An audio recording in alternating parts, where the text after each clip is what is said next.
The last transmission from Firebase Phoenix came at 18:07 hours, crackling through the radio with the desperate urgency that every combat medic learns to recognize. It was the sound of men dying, the sound of chaos and blood and the frantic scramble to save lives that were slipping away faster than anyone could hold on to them. Staff Sergeant Elena Mercer had heard that sound before, more times than she cared to remember, and it never got easier. It never stopped making her heart race and her hands shake until she forced them steady through sheer willpower. She was already running toward the helicopter when the call came through, her medical bag bouncing against her hip with every stride. The bag was heavy, packed with everything she might need to keep soldiers alive in the worst conditions imaginable. Bandages and tourniquets, hemostatic agents that could stop arterial bleeding in seconds, chest seals for sucking wounds, morphine for pain that would otherwise drive men insane, IV bags, and tubing for the blood loss that was always the biggest killer. She had assembled the kit herself, adding and subtracting items over years of combat deployments until it contained exactly what she needed and nothing she did not. The helicopter was already spinning up when she reached it, the rotors beginning their slow acceleration toward flight speed. It was a UH-60 Blackhawk, the workhorse of Army aviation, capable of carrying a dozen soldiers or 4 stretchers or any combination thereof. Tonight it would carry Elena and her team into whatever hell awaited them at Firebase Phoenix. Elena had been doing this for 6 years now. 3 deployments to some of the most dangerous places on Earth, hundreds of wounded soldiers who owed their lives to her steady hands and stubborn refusal to let death win without a fight. She was 28 years old, and she had seen more trauma than most civilian surgeons see in a lifetime. She had held dying men as they called for their mothers. She had made impossible choices about who to save when there were not enough supplies or time to save everyone. She had learned to compartmentalize her emotions, to lock away the horror and the grief until she was alone and could afford to fall apart. The private she had just finished treating was stable now, his wounds dressed and his vital signs holding. His name was Jeffries, 19 years old. From some small town in Ohio that Elena had never heard of, a place called Millfield or Millbrook or something like that, a dot on the map surrounded by cornfields and churches and the kind of quiet that city people could never understand. He had shown her pictures of his girlfriend just 3 days ago, pulling out his phone with the eager pride of a young man in love for the first time. Her name was Sarah. She was a senior in high school, a pretty brunette with a shy smile and eyes that looked too innocent to be waiting for a soldier to come home from war. Elena remembered thinking that the girl looked too young to be waiting for anyone. Now she pushed that thought aside and focused on the work. Sutures, pressure, the steady rhythm of keeping another human being alive through skill and determination. Sarah was waiting back in Ohio, probably staring at her phone every few minutes, hoping for a message that might never come. Elena would not be the one to make that girl a widow before she even had a chance to be a wife. She climbed into the helicopter and strapped herself in, checking her equipment one final time as the engines built toward full power. The bird shuddered and lifted, nose dipping slightly as it transitioned from ground to sky, and then they were climbing, the base falling away below them as they headed toward Firebase Phoenix and whatever awaited them there. The landscape scrolling past the open door was beautiful in its harsh way, all jagged mountains and deep valleys carved by millennia of wind and water. The sun was setting behind the western peaks, painting the sky in shades of orange and red and purple that seemed too vivid to be real. It was the kind of sunset that poets wrote about and painters tried to capture, the kind of natural beauty that made you forget, just for a moment, that you were flying through a war zone where people were trying to kill each other. Elena had learned long ago not to trust the beauty. It was a mask, a pretty face that concealed the ugly truth beneath. These mountains had seen more death than most battlefields in history, had swallowed armies and empires and individual soldiers alike, without discrimination. They did not care about politics or religion or the causes that men killed for. They simply existed, indifferent to the small dramas playing out among their peaks and valleys. Her father had taught her about places like this: Frank Mercer, Master Sergeant, United States Army, retired, Gulf War veteran, multiple deployments to the Middle East during Desert Storm and the years that followed, when the world was changing in ways that no one fully understood and American soldiers were sent to places their parents had never heard of. He had earned a Bronze Star for valor under fire, a Purple Heart for wounds received in combat, and nightmares that never fully went away, not even after 30 years of trying to outrun them. Frank Mercer had raised his daughter alone after her mother died when Elena was 7 years old. Cancer. The same disease that would eventually claim Frank himself, as if the universe could not think of any new ways to hurt the Mercer family. For 21 years, it had been just the two of them against the world. A gruff old soldier and the little girl he had named after his grandmother, learning together how to survive loss and build a life from what remained. He had taught her everything he knew, how to shoot and how to fight and how to navigate by stars when all other methods failed. How to start a fire without matches and find water in the desert and set a broken bone in the field. How to stay calm when everything around you was falling apart, when the world was exploding and men were screaming and death was reaching for you with cold fingers. These were not the lessons most fathers taught their daughters, but Frank Mercer had never been most fathers, and Elena had never been most daughters. You are going to see things, he had told her once, when she first announced her intention to follow him into the army. Things that will change you, things that will make you question everything you thought you knew about yourself and the world. You will see good men do terrible things, and terrible men do nothing at all. You will hold dying soldiers in your arms and wonder why them and not you. And none of it will make sense, because war never makes sense, not even to the people fighting it.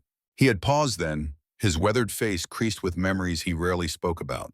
But here is the thing, Elena, the thing that matters. You will also see courage that takes your breath away. You will see men sacrifice themselves for strangers, give their lives for people they have known for only a few weeks or days or hours.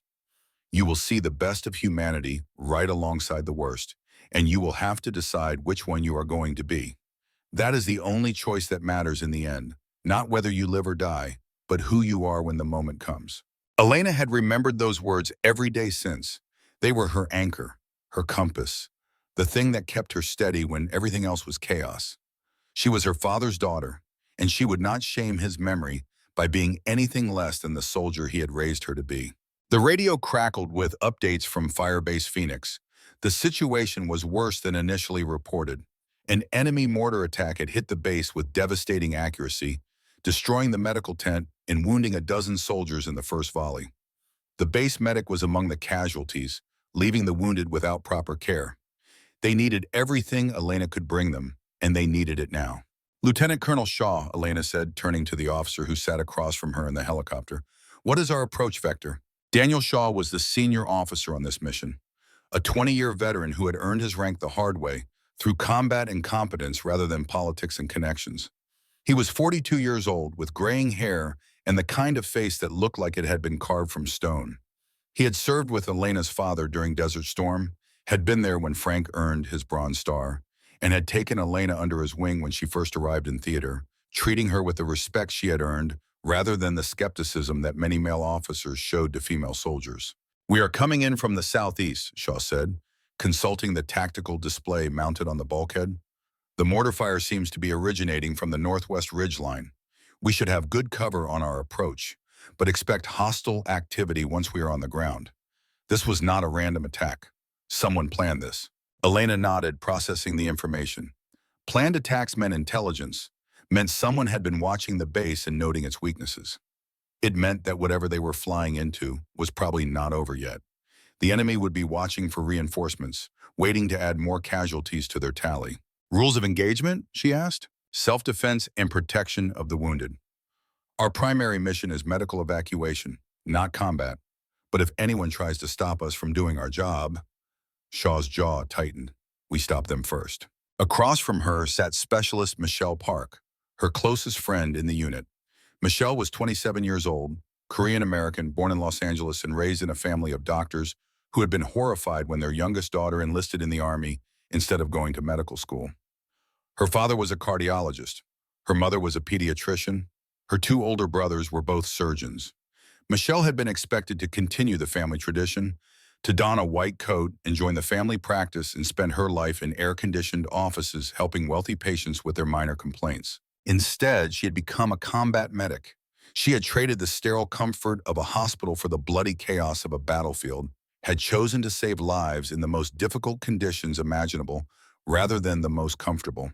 Her family still did not understand. They probably never would. But Michelle had found something in the Army that she could never have found in medical school, a sense of purpose that went beyond career advancement and financial security. "Hey, Mercer," Michelle said, her voice barely audible over the roar of the rotors. "You remember what you told me on our first deployment together?" Elena smiled despite the tension. "I told you to keep your head down and your hands steady." "No, the thing about why we do this." Elena thought back to that conversation. 3 years and a lifetime ago. They had been waiting for a helicopter much like this one, preparing to fly into a situation much like this one. Two young women in a world that was not always welcoming to their presence. "I told you that every soldier we save is a story that continues, a family that stays whole, a child who still has a parent. We are not just treating wounds, we are protecting futures." Michelle nodded, her dark eyes reflecting the fading light. "I think about that a lot, especially on nights like this. It helps me remember why the fear is worth it." "The fear never goes away," Elena said. "My father told me that. He said the bravest soldiers he ever knew were the ones who were terrified every single time they went into combat. But they went anyway, because they knew the job was more important than their fear." "Your dad sounds like a wise man." He really was." The helicopter banked as it began its descent toward Firebase Phoenix.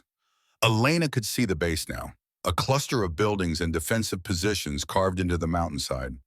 Smoke rose from several locations, dark plumes that spoke of fire and destruction. The mortar attack had done its work well.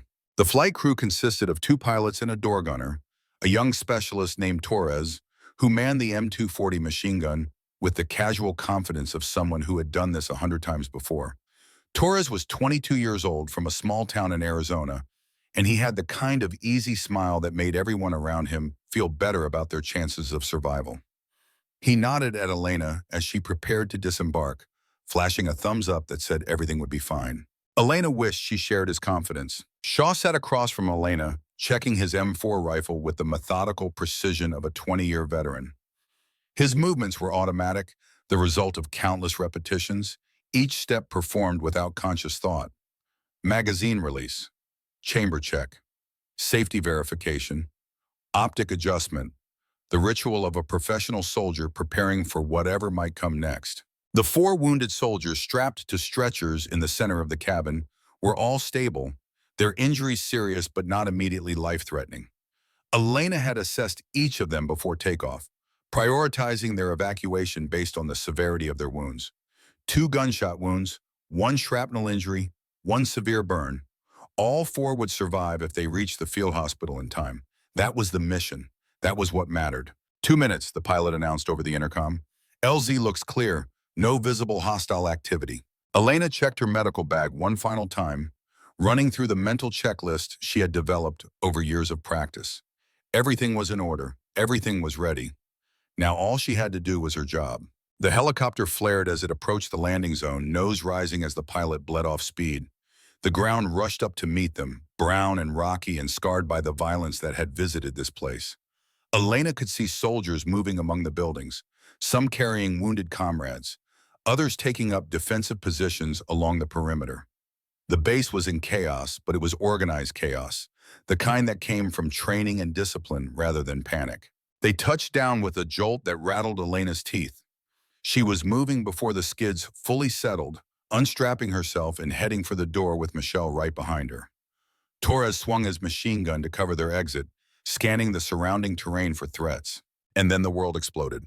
The rocket-propelled grenade came from the northeast ridgeline, a streak of fire and smoke that crossed the distance between launcher and target in less than 2 seconds. Elena saw it in her peripheral vision, a brief flash of light that her brain barely had time to register before it struck the helicopter's tail rotor with devastating precision. The explosion was deafening, a wall of sound and pressure that lifted Elena off her feet and threw her into the darkness. She felt herself tumbling, felt the heat of the blast washing over her, felt the world coming apart around her in a chaos of fire and metal and screaming.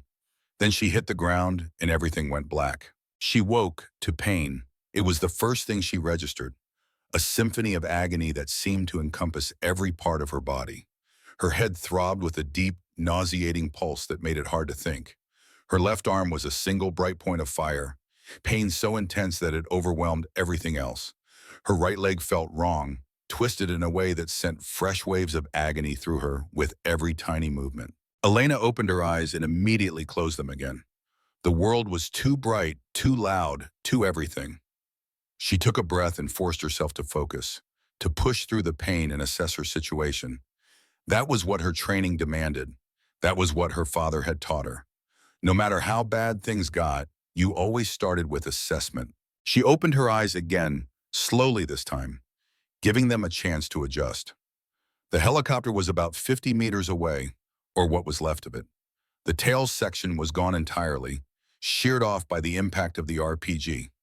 The main fuselage was on its side, flames licking at the engine compartment, black smoke billowing into the evening sky. Bodies were scattered around the wreckage, some moving, most not. Elena tried to push herself upright and immediately regretted it. Her left arm collapsed under her weight, sending a spike of pain through her that was so intense she nearly passed out. She looked down and saw the problem. Her forearm was bent at an angle that nature never intended, bone pressing against skin that was already turning purple with bruising. Compound fracture. Bad, but not immediately fatal. She could work with bad. She rolled onto her right side and used her good arm to push herself into a sitting position. The world spun around her, threatening to dump her back onto the ground, but she held on through sheer stubbornness. She was a Mercer. Mercers did not give up. Mercers did not quit. Her father had drilled that into her from the time she could walk, and it was too deeply ingrained to ignore now. The pain in her leg was coming from her knee, which had swollen to twice its normal size. She could feel the instability when she tried to move it, the grinding sensation that spoke of torn ligaments and possibly worse. Walking was going to be difficult. Running was going to be impossible. But she was not dead, and as long as she was not dead, she still had a chance. Elena forced herself to move through the wreckage, checking each body with the clinical detachment that her training demanded and her humanity screamed against. The pilot and co-pilot were obviously dead, their seats crushed by impact with a boulder that had penetrated the cockpit during the crash. Their bodies were barely recognizable, compressed and mangled by forces that no human frame could withstand. Torres the door gunner was dead as well, his chest torn open by shrapnel from the explosion. His machine gun lay beside him, bent and useless. His face was peaceful, almost serene, as if he had never known what hit him. Elena hoped that was true. She hoped he had died quickly, without pain. The 4 wounded soldiers they had been transporting were still strapped to their stretchers, but none of them would need medical care anymore. The fire that was consuming the helicopter had reached them, and the screams that Elena might have heard in those first moments of consciousness were silent now. She tried not to think about what that meant. She tried not to imagine their final moments. Lieutenant Colonel Shaw was next. He was lying face down near the nose of the aircraft, thrown clear by the initial explosion.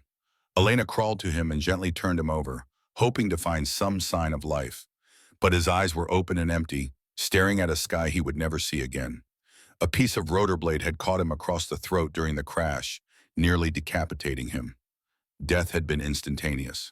Elena took his dog tags with trembling fingers, adding them to the collection she was building. Shaw had been a good man, a good officer. He had believed in her when others doubted, had given her opportunities that many commanders would have reserved for soldiers with more experience. He deserved better than to die in a helicopter crash in the middle of nowhere. But war did not care about what people deserved. War took who it wanted and left the rest to carry on. And worse, much worse. A piece of shrapnel the size of a dinner plate was embedded in Michelle's abdomen, a curved fragment of rotor blade that had sliced through the cabin like a circular saw. The amount of blood pooling beneath her told Elena everything she needed to know. Major vessel damage, multiple organ involvement, the kind of injury that was fatal even in a fully equipped trauma center with a team of surgeons standing by. But Michelle was still alive. Barely.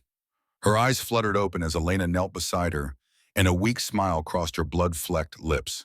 "Hey, Mercer, you look terrible." "I need to check your injuries," Elena said, her training taking over even though her heart already knew the truth. "I need to assess the damage and—" "Elena," Michelle's voice was soft but firm. "Stop. We both know what this is. We have seen it before." No, I can fix this. I just need to stop the bleeding and—" You cannot fix this. No one can. Michelle reached out with a trembling hand and caught Elena's. But you can do something else. You can get out of here. You can survive. I am not leaving you. You have to. Listen to me. Michelle's grip tightened with surprising strength. The enemy is coming. They shot us down because they wanted prisoners or intelligence or just the satisfaction of killing Americans. They will be here soon, and when they arrive, they will kill you if you are still here. I can hide. I can wait until they leave. No, you need to run now while you still can. Michelle coughed and blood bubbled at the corner of her mouth. Promise me, Elena. Promise me you will survive. Elena felt tears streaming down her face, cutting tracks through the blood and dirt that covered her skin. I cannot leave you here alone. You are not leaving me. I am already gone. I have not stopped moving yet. Michelle's smile was heartbreaking in its gentleness. You are my best friend, Elena, the sister I never had, and I need you to live. I need you to get out of here and tell people what happened. I need you to make sure we are not forgotten. You will never be forgotten, I swear it. I know. Michelle's eyes were starting to lose focus, the light in them dimming. Tell my parents. Tell them I was not afraid. Tell them I was doing what I was born to do. And tell them I love them. Even if I was not very good at saying it. I will tell them, I promise. Good, that is good. Michelle took a shuddering breath. Now go, before it is too late.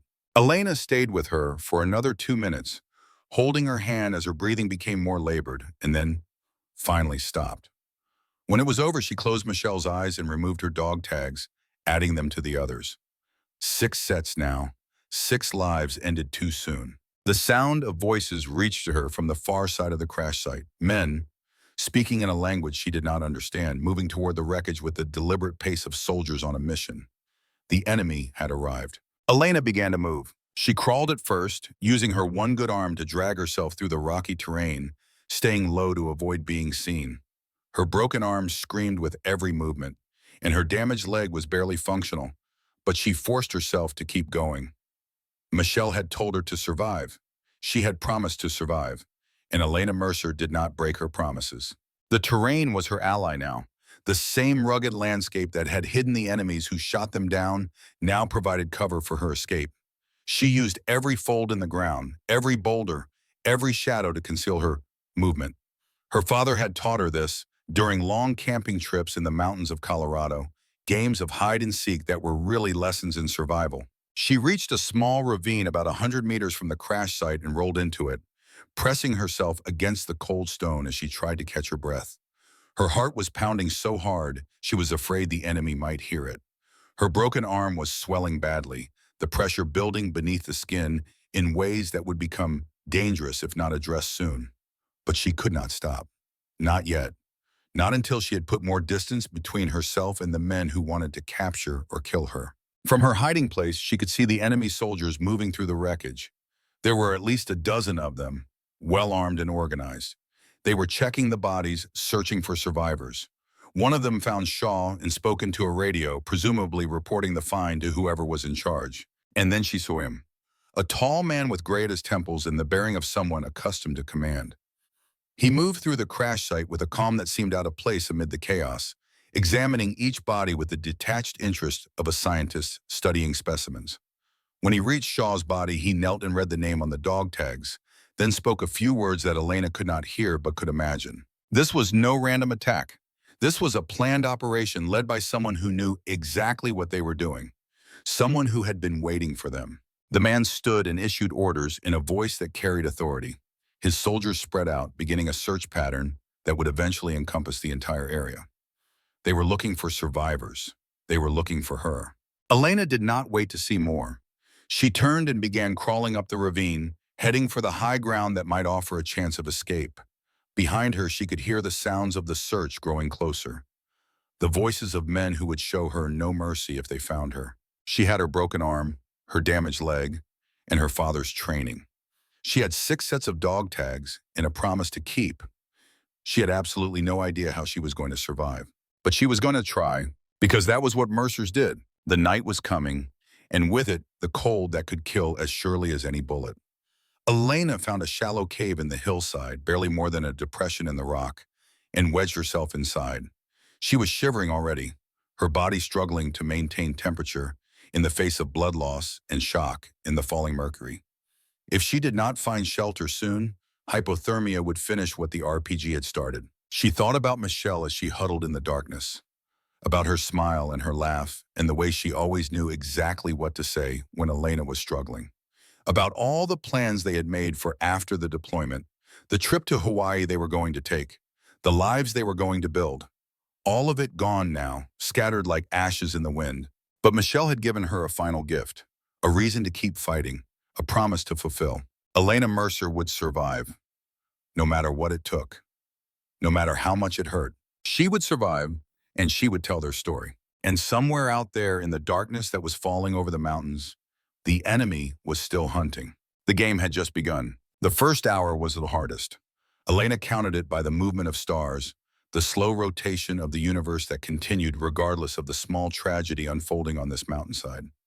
She had fashioned a crude tourniquet for her arm using strips torn from her uniform, tightening it until the bleeding slowed to a seep and then stopped entirely. The pain was extraordinary, but pain was just information. Pain was just the body's way of complaining about damage. She had learned to compartmentalize it, to push it into a corner of her mind where it could be acknowledged but not obeyed. Her leg was more problematic. The knee had been twisted during the crash, ligaments torn and possibly cartilage damaged. Every movement sent fresh waves of agony through her, but she had no choice but to move. Staying in one place meant death, either from the enemy who was searching for her or from the elements that would claim her if she allowed hypothermia to set in. She found a branch that could serve as a crutch and used it to lever herself upright. The first few steps were agonizing, each one requiring a conscious decision to push through the pain and keep moving. But gradually her body adapted. The pain became background noise, constant but manageable. She developed a rhythm of movement that minimized the stress on her damaged knee while still allowing her to cover ground. The terrain worked both for and against her. The rocky landscape provided excellent concealment, with countless places where a wounded soldier could hide from searching eyes. But it also made movement treacherous, especially in the growing darkness. Every step had to be calculated, every footfall tested before committing her weight. One wrong move could send her tumbling down a slope or stepping into a hole that would snap her remaining good ankle. Behind her, she could hear the search continuing. Flashlight beams swept across the terrain, probing the darkness for any sign of the survivor who had escaped. Voices called to each other in Arabic, coordinating their efforts, tightening the net that was meant to capture her. They were professionals, these men. They knew what they were doing. But so did she. Her father had taught her about evasion during their camping trips, turning games into lessons that she had never expected to need. He had taught her how to move without leaving tracks, how to use terrain to mask her silhouette, how to become invisible in plain sight. He had shared the techniques that had kept him alive during his years in combat, the hard-won wisdom of a soldier who had survived when others had not. The enemy expects you to run, he had told her once. They expect you to panic and flee in the most obvious direction. So you do the opposite. You stay calm, you think, you move when they expect you to hide and hide when they expect you to move. You become unpredictable, and unpredictability is the best defense you have. Elena applied those lessons now, moving in patterns that defied the logical expectations of a fleeing enemy. When the searchers moved east, she went north. When they spread out to cover more ground, she found the densest cover and went to ground. When they passed within meters of her hiding place, she controlled her breathing and her heartbeat and became part of the rock in the shadows. The hours passed in a blur of pain and fear and determination. She lost track of time, lost track of distance, lost track of everything except the simple imperative to keep moving, to stay alive, to survive long enough for rescue to arrive. If rescue was coming at all, she had no radio. Her communications equipment had been destroyed in the crash, along with most of her medical supplies. She had her training and her father's lessons and the stubborn Mercer refusal to quit. It would have to be enough. By midnight, she had put nearly 3 kilometers between herself and the crash site. It was not enough distance to feel safe, but it was enough to allow herself a brief rest. She found a shallow cave in the hillside, barely more than an indentation in the rock, and wedged herself inside. The stone was cold against her back, leaching heat from her body, but it was also concealment, It was also safety, however temporary. She allowed herself to think about Michelle then, about the way her friend had smiled even as she was dying, the way she had found humor in the worst moment of her life.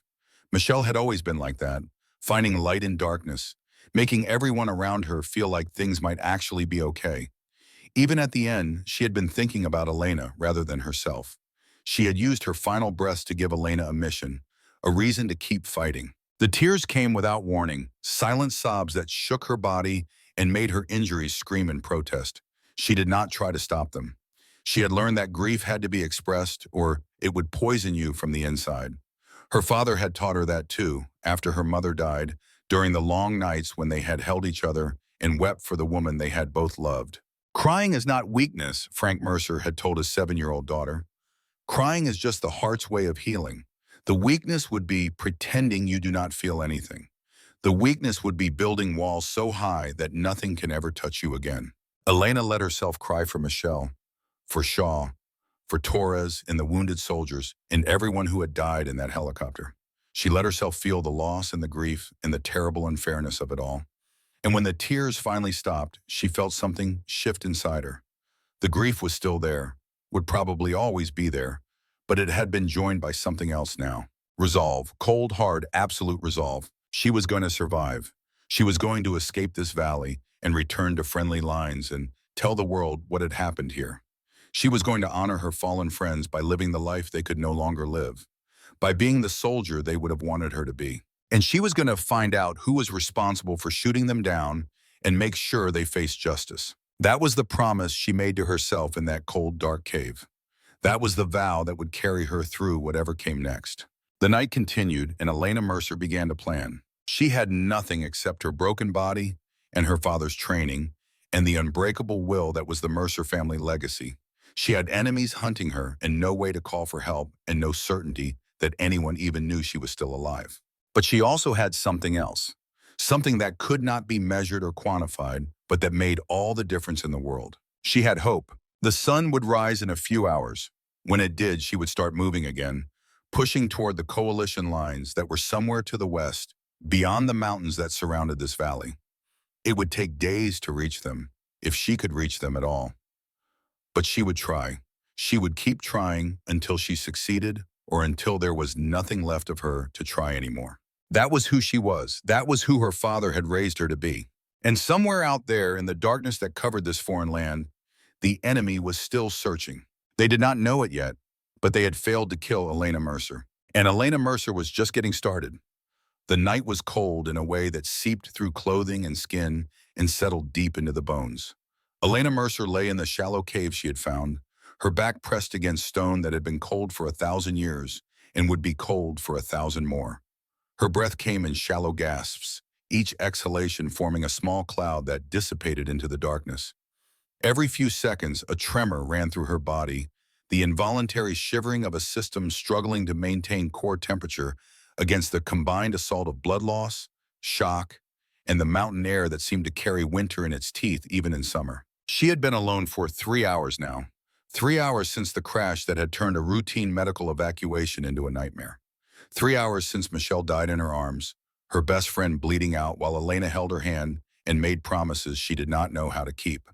3 hours since she had crawled away from the wreckage with a shattered arm and a torn knee and nothing but willpower keeping her moving through terrain that wanted to kill her almost as badly as the men hunting her did. It felt like 3 years. It felt like 3 lifetimes. The cave was barely large enough to contain her body, a natural depression in the rock face that offered concealment rather than comfort. The ceiling was so low that she could not sit up without hitting her head, and the walls pressed in on either side like the embrace of a stone coffin. She had found it by accident, stumbling through the darkness with her one good arm extended in front of her like a blind woman, her damaged leg dragging behind her like dead weight, leaving a trail of blood and broken branches that she could only hope the darkness would hide. When her fingers had brushed against the opening, she had nearly wept with relief. It was not safety. Nothing in this valley was safe, but it was concealment, and concealment might buy her enough time to figure out what came next. Now she lay in the darkness and listened to the sounds of men hunting her.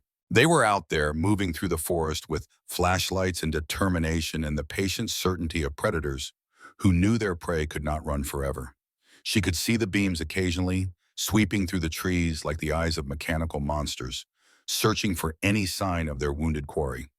Voices called to each other in Arabic, coordinating search patterns, tightening the net with practiced efficiency. They were methodical, professional. They had done this before, tracked down wounded survivors and captured them or killed them, and they would not give up easily. But neither would she. Elena forced herself to focus on what needed to be done. Survival first, emotion later. Everything else could wait until she was somewhere safe, somewhere she could afford to fall apart. She had learned that lesson from her father, learned it in 100 different ways across a lifetime of preparation for moments exactly like this one. Frank Mercer had served multiple deployments to the Middle East, had come home with medals and nightmares and the kind of hard-won wisdom that only comes from walking through hell and refusing to stay there. When you are hurt, he used to say, usually while teaching her something that she thought she would never need to know, you have two choices. You can feel sorry for yourself and die, or you can fix what is broken and keep fighting. Feeling sorry for yourself is easier. A lot of people choose easier, but easier does not get you home. Keeping fighting is better. Keeping fighting is what survivors do. Elena chose to keep fighting. She pulled her aid bag closer with her good hand, wincing as the movement sent fresh waves of pain through her shattered left arm. The bag was battered and stained with blood that was not entirely her own, but its contents had survived the crash more or less intact. Bandages, tourniquets, antibiotics, morphine, which she would not use unless absolutely necessary because she needed her mind clear and her reflexes sharp.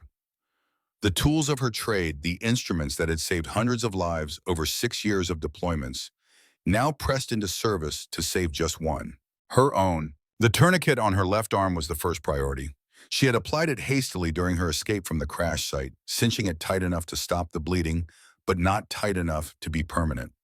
The device was designed for exactly this situation, a broad band of nylon that could be tightened with a windlass until it compressed the blood vessels and stopped arterial flow.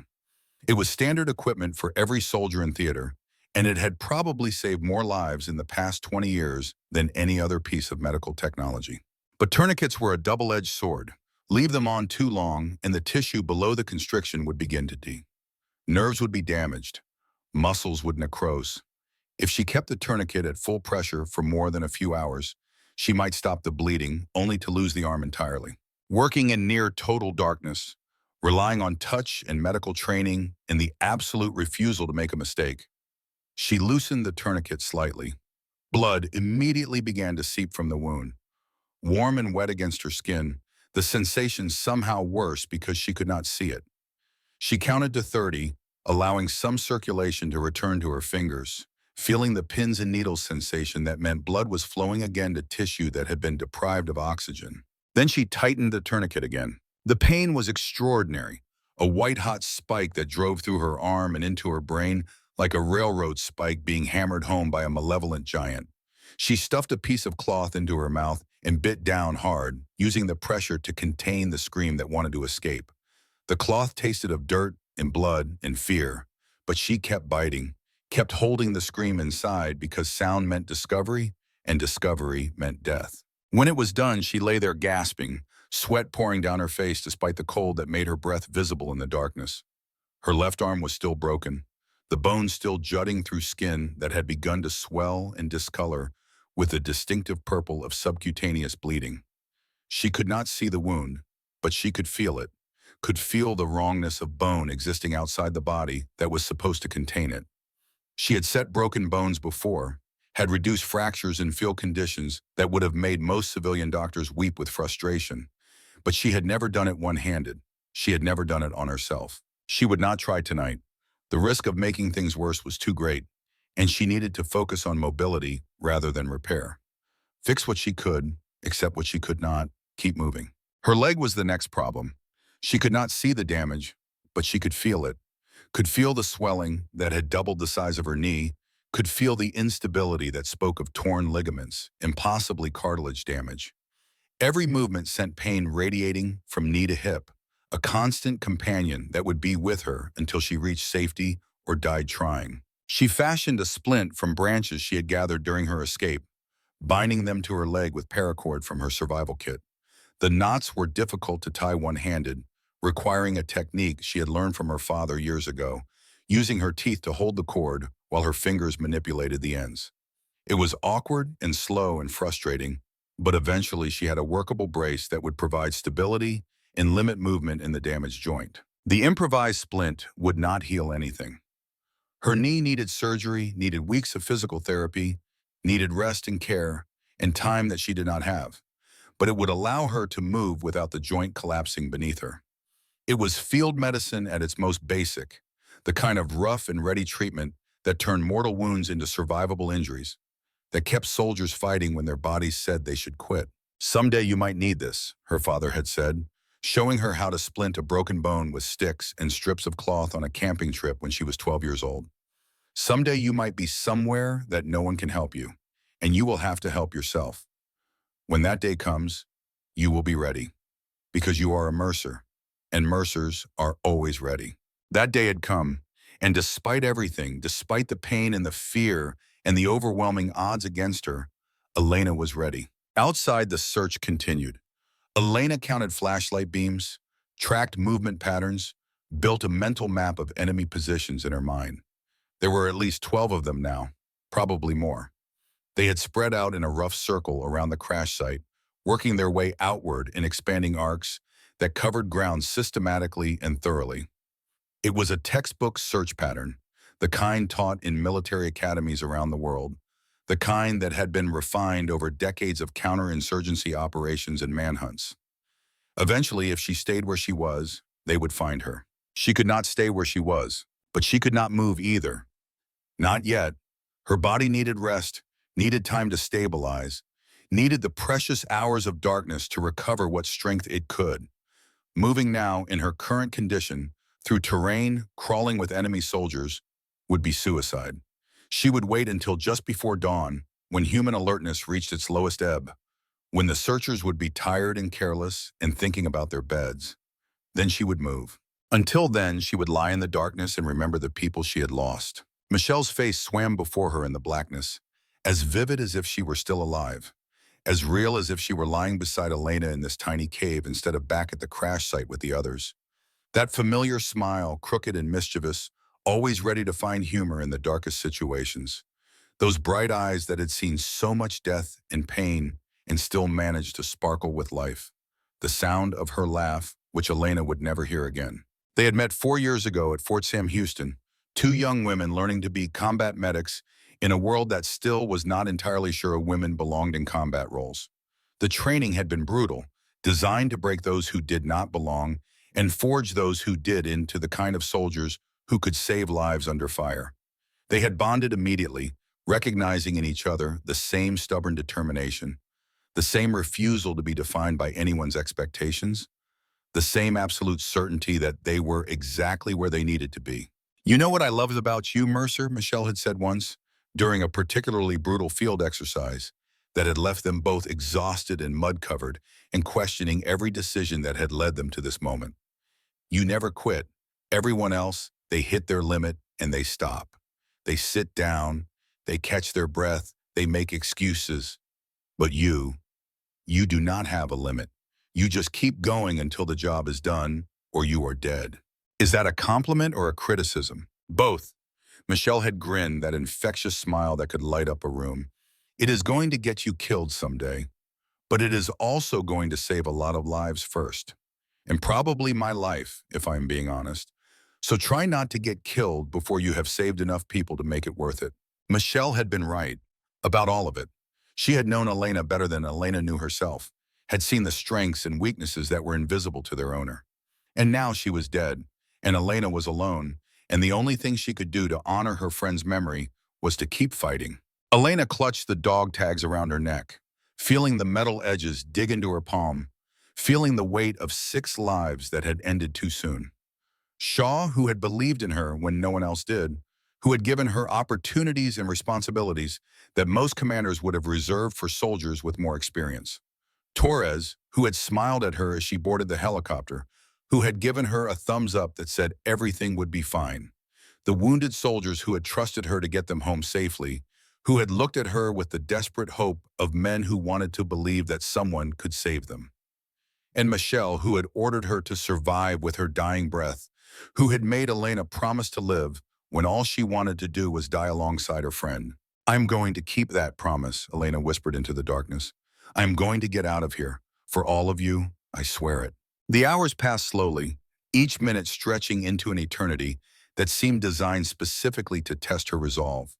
Elena drifted in and out of a light doze, never fully asleep, always aware of the sounds outside her hiding place. The search parties moved past her position twice, their flashlight beams sweeping within meters of her cave, voices calling in Arabic as they coordinated their efforts. But they did not find her. The entrance was hidden by fallen branches and accumulated debris, invisible unless you knew exactly where to look. As the night deepened, the search began to slow. The voices became less frequent. The flashlight beams moved with less urgency. Fatigue was setting in, even among professionals. Human beings were not designed to maintain peak alertness indefinitely, and even the most motivated soldiers needed rest. The men hunting her were starting to believe that she had escaped their perimeter, or that she had crawled off somewhere to die, or that she had never survived the crash in the first place. Elena waited and watched and planned. At approximately 0200 hours, she began to move. 35 kilometers to the west, in a valley that was just as cold and just as dark, 4 men lay concealed in the rocks overlooking an enemy mortar position. They had been there for 6 hours, watching, waiting, gathering intelligence that would allow American forces to destroy the weapons that had been terrorizing Firebase Phoenix. Their muscles were cramped from lying motionless. Their eyes ached from staring through night vision optics. Their bodies wanted sleep and food and warmth. But they were Marines, and Marines did not complain about discomfort. Their leader was Staff Sergeant Nathan Cole. Cole was 34 years old, with the lean, weathered look of a man who had spent his entire adult life in environments that were actively trying to kill him. His face was all angles and planes, the kind of face that photographers loved and casting directors called masculine, though Cole himself had never given much thought to his appearance. The scar that ran along his jawline, a souvenir from a knife fight in Fallujah 8 years ago, only added to the impression of a man who had seen and done things that most people could not imagine. His eyes were gray, the color of storm clouds gathering on the horizon, and they held the quiet intensity of someone who had looked into the abyss and refused to blink. He had seen friends die. He had killed enemies in close combat. He had made decisions that haunted him in the quiet moments between missions. Decisions that had saved lives and taken lives, and sometimes done both at the same time. He carried all of it with him, a weight that never quite went away, but that he had learned to bear. He had been a Marine for 16 years, had fought in every major conflict of the past decade and a half, had earned commendations and medals that he kept in a box somewhere and never looked at. He did not fight for glory or recognition. He fought because it was who he was, because the Corps had given him a purpose when he had none, because the men beside him were his brothers in every way that mattered. And because of Danny, Cole did not think about his brother often. He had trained himself not to, had built walls around those memories that kept them contained, manageable, separate from the work that needed to be done. But sometimes in the quiet moments between missions, the walls crumbled and Danny was there again. Young and eager and so goddamn determined to follow in his big brother's footsteps that nothing anyone said could dissuade him. Daniel Cole Jr. Everyone called him Danny. He had been 22 years old when he died, a private first class in the Army Infantry who had enlisted the day after his 18th birthday because his big brother was a Marine and he wanted to serve his country too. Nathan had tried to talk him out of it, had argued and pleaded and eventually accepted that Danny was going to do what Danny was going to do, the same stubbornness that ran through the entire Cole family expressing itself in the worst possible way. Danny had been killed by an IED on a road in Afghanistan that looked exactly like every other road in Afghanistan, an unmarked stretch of dirt that had been driven over 1,000 times before the one time when it exploded. Nathan had been halfway around the world when it happened, running a reconnaissance mission in a different province, completely unaware that his little brother was bleeding out in the dirt 400 kilometers away. He had not been there. He had not been able to help. He had not even known until 3 days later when he emerged from the mountains and found a message waiting for him that shattered his world. At the funeral, their father had found Nathan standing alone at the gravesite after everyone else had left. William Cole was 73 years old, a Korean War veteran who had served with the 1st Marine Division at the Chosin Reservoir, one of the handful who had survived that frozen nightmare when so many others had not. He understood loss in ways that most people could not begin to comprehend. "You are blaming yourself," William had said. "It was not a question. I should have been there. You were doing your duty, same as him. My duty should have been protecting him. He was my little brother. I was supposed to keep him safe." William had been quiet for a long moment, looking down at the fresh earth that covered his youngest son. When he spoke again, his voice was rough with grief, but steady with hard-won wisdom. "You could not save him, Nathan. Nothing you could have done would have changed what happened. The bomb was in the ground before you even knew he was in that convoy. You were 1,000 miles away, doing what the Corps needed you to do. There is no blame here. There is only loss." Nathan had not responded, had not been able to respond. "But," his father continued, "you can save the next one. You can save the soldier who needs you tomorrow, and the one after that, and the one after that. Every life you save is a victory. Every man or woman who goes home because of what you did, that is something. That matters. That is what Danny would want you to do." Cole had carried those words with him ever since, a reminder that failure in the past did not excuse failure in the future, that every life saved was a small redemption for the life he could not save. Now he lay in the darkness of a foreign valley, watching enemies through a night vision scope, and tried not to think about how much his brother would have loved this kind of work. "Sarge," the voice came from his right, barely louder than a whisper. Corporal Tyler Reeves, the team's sniper, was pointing toward the enemy position with one long finger. "Movement. Looks like a shift change." Cole adjusted his scope and confirmed the observation. 2 men were emerging from a bunker near the mortar tubes, replacing the sentries who had been on duty for the past 4 hours. The transition was smooth, professional, executed with the kind of precision that spoke of extensive training and combat experience. These were not amateurs. "Good eyes," Cole said. "Note the time and positions. We will include it in the report." "Roger that." Reeves was 30 years old, tall and thin, with the preternatural stillness that marked the best snipers in the world. He could lie motionless for hours, barely breathing, his heart rate dropping to levels that most doctors would consider alarming, waiting for the perfect shot with a patience that bordered on inhuman.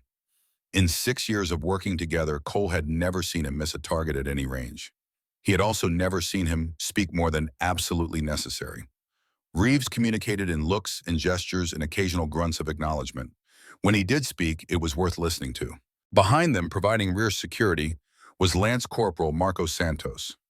Santos was the youngest member of the team at 26, a Mexican-American kid from San Antonio who had grown up in the shadow of the Alamo and joined the Marines because his grandfather had been one, fighting in Korea alongside men like William Cole, and his great-grandfather before that, serving in the Pacific during World War II. Military service was in his blood, as much a part of his identity as his love of his mother's cooking and his tendency to talk when silence would be more appropriate. "Hey, Sarge," Santos whispered, his voice carrying just enough to reach Cole's ears. "You know what I miss right now? My mom's tamales. She makes them every Christmas, uses this recipe that has been in the family for like 100 years.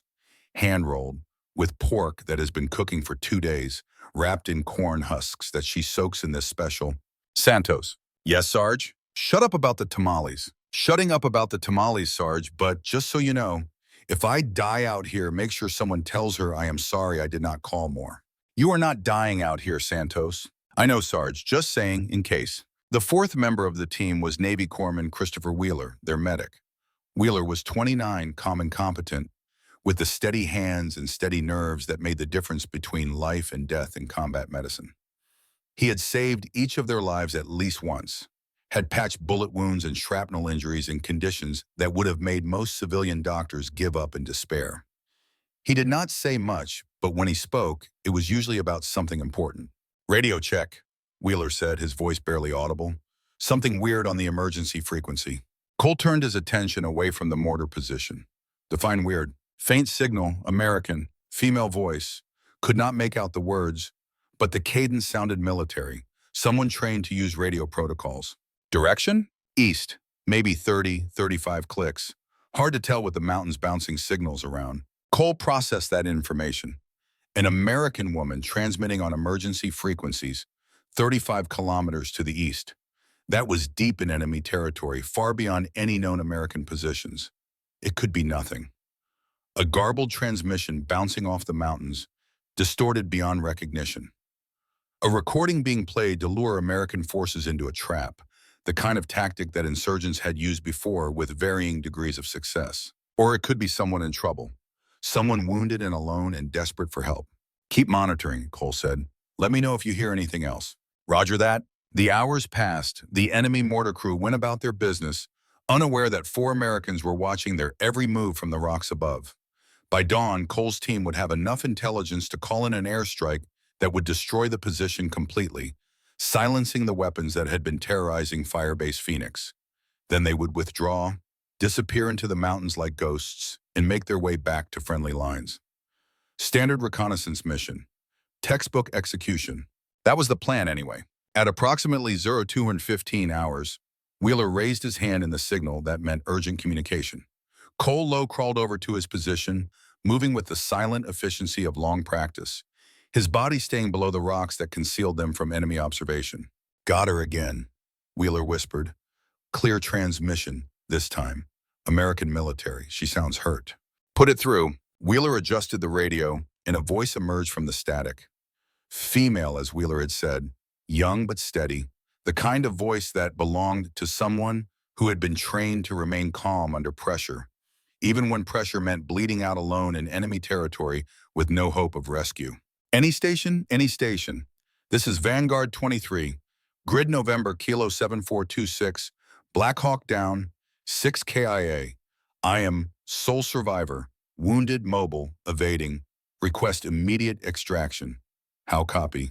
Cole felt something shift in his chest. A tightening, a recognition.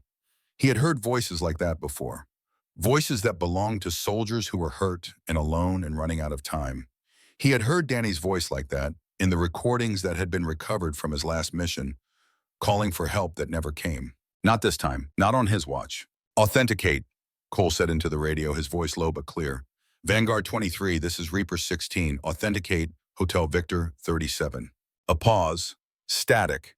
Then the voice returned, stronger now, colored with something that might have been hope. Hotel Victor 37 confirmed. Reaper 16, I have been alone for 18 hours. My team is dead. I am hit in the left arm and right leg, compound fracture and possible ligament damage. I have limited ammunition and enemy forces are actively searching for me. How long until extract? Cole looked at Wheeler, then at Reeves, then at Santos. All 3 men were watching him, waiting for his decision. They knew what was coming. They knew him too well not to know. Vanguard 23, hold your position. We are coming to get you. Reaper 16, be advised, I cannot hold current position. Enemy patrols are closing in. I am going to have to move. I will head southeast toward Rally Point Bravo. Grid November Kilo 7832. Find me there. Copy that, Vanguard 23. We will be there. Reaper 16 out. Cole switched off the radio and looked at his team. The silence stretched between them, heavy with implications that none of them needed to speak aloud. 35 kilometers. Through enemy-controlled territory, a 4-man team with limited ammunition and no support, to rescue one wounded survivor who might not even be alive by the time they reached her. Sarge, Santos said, breaking the silence, that is 35 clicks through bad guy country. I know. Command is not going to authorize this. They are going to tell us to complete our primary mission and return to base. I know. So what is the play? Cole did not answer it immediately. He reached into his vest pocket and pulled out a worn photograph, creased and faded from years of being carried through combat zones around the world. The photo showed 2 young men in marine dress blues standing side by side at a graduation ceremony. Nathan Cole at 22, looking serious and proud. And beside him, grinning with uncontained joy, a younger man who looked enough like Nathan to be his twin. Danny, the brother he could not save. Cole stared at the photograph for a long moment, remembering. Then he put it away and looked at his team. We are going to get her, he said. Anyone got a problem with that? No one spoke. Reeves checked his rifle. Santos double-checked his ammunition. Wheeler started calculating medical supplies, already planning for the wounded soldier they would find at the end of this journey. They were Marines. They did not leave people behind. Good, Cole said. Then let us move. We have got a lot of ground to cover before dawn. While Reaper 16 began their long march east, Elena Mercer was fighting for her life. She had left her hiding place at Arrow 200, timing her movement to coincide with the lowest point of enemy alertness. The moon had set an hour earlier, leaving the valley in near total darkness that swallowed shapes and distances and made every step a potential disaster.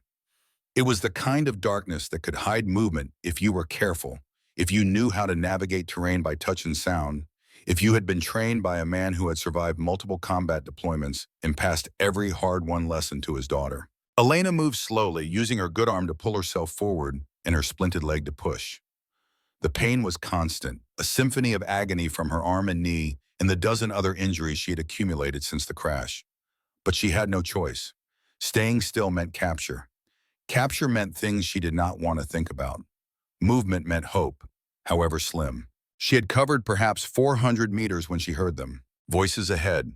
3 men moving through the forest in a loose formation, their flashlights sweeping the ground in front of them. They were walking carelessly, their weapons slung across their backs, their attention divided between the search and their own exhaustion. They had been looking for her for hours now, and they were starting to believe she was already dead. That was a mistake. Elena lay motionless in the underbrush, watching them approach through gaps in the foliage. Her right hand closed around the grip of Shaw's M4, her finger finding the trigger with the muscle memory of countless hours on the range. She had perhaps 30 rounds in the magazine, 3 targets.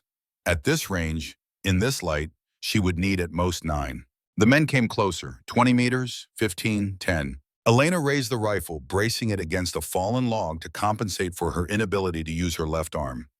She sighted on the lead man's center mass, controlled her breathing the way her father had taught her so many years ago, and waited. 8 meters, 7, 6. She fired. The first burst caught the lead man in the chest, 3 rounds that dropped him before he could even register what was happening. She shifted aim, found the second man already turning toward the sound of gunfire, fired again. He went down. The third man was running, shouting, bringing his weapon up even as he fled. Elena put 2 rounds in his back and 1 in his head as he fell. 6 seconds, 3 targets, 7 rounds total. Her father would have been proud. Elena did not waste time celebrating. She moved toward the bodies, collected weapons and supplies, and disappeared into the darkness. Behind her, the sounds of alarm began to rise, men shouting to each other, organizing pursuit. The hunt was on, and somewhere to the west, 4 Marines were coming. 35 kilometers, 12 hours. It was going to be close. The next several hours were a brutal education in the art of survival.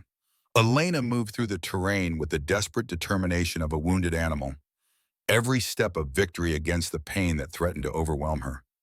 She had learned many things from her father over the years, but nothing had prepared her for the reality of moving through hostile territory with a compound fracture and a torn knee, hunted by men who would show her no mercy if they found her.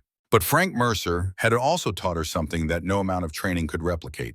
He had taught her that the mind was stronger than the body, that willpower could overcome physical limitations that should have been insurmountable. He had demonstrated it during his own recovery from the wounds he had received in combat, pushing through rehabilitation that doctors said would take years, completing it in months, because he refused to accept the limitations others tried to impose on him. Elena channeled that same stubborn refusal now. When her legs said it could not take another step, she told it to shut up and keep moving. When her arms screamed with agony that made her vision blur, she pushed the pain into a box in her mind and locked it there. When exhaustion pulled at her with invisible hands, trying to drag her down into the darkness, she thought about Michelle and Shaw and everyone else who had died, and she found the strength to keep going. The terrain worked both for and against her. The rugged landscape provided excellent concealment, with countless places where a wounded soldier could hide from searching eyes. But it also made movement treacherous, especially with her injuries. Every slope was a potential death trap, every loose rock a threat to her already compromised balance. She fell twice during those hours. The first time, her damaged knee buckled without warning, sending her tumbling down a short slope that left her gasping with pain at the bottom.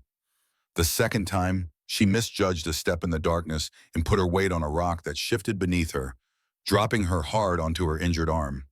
The pain was so intense that she nearly passed out, darkness crowding the edges of her vision as her body threatened to shut down entirely.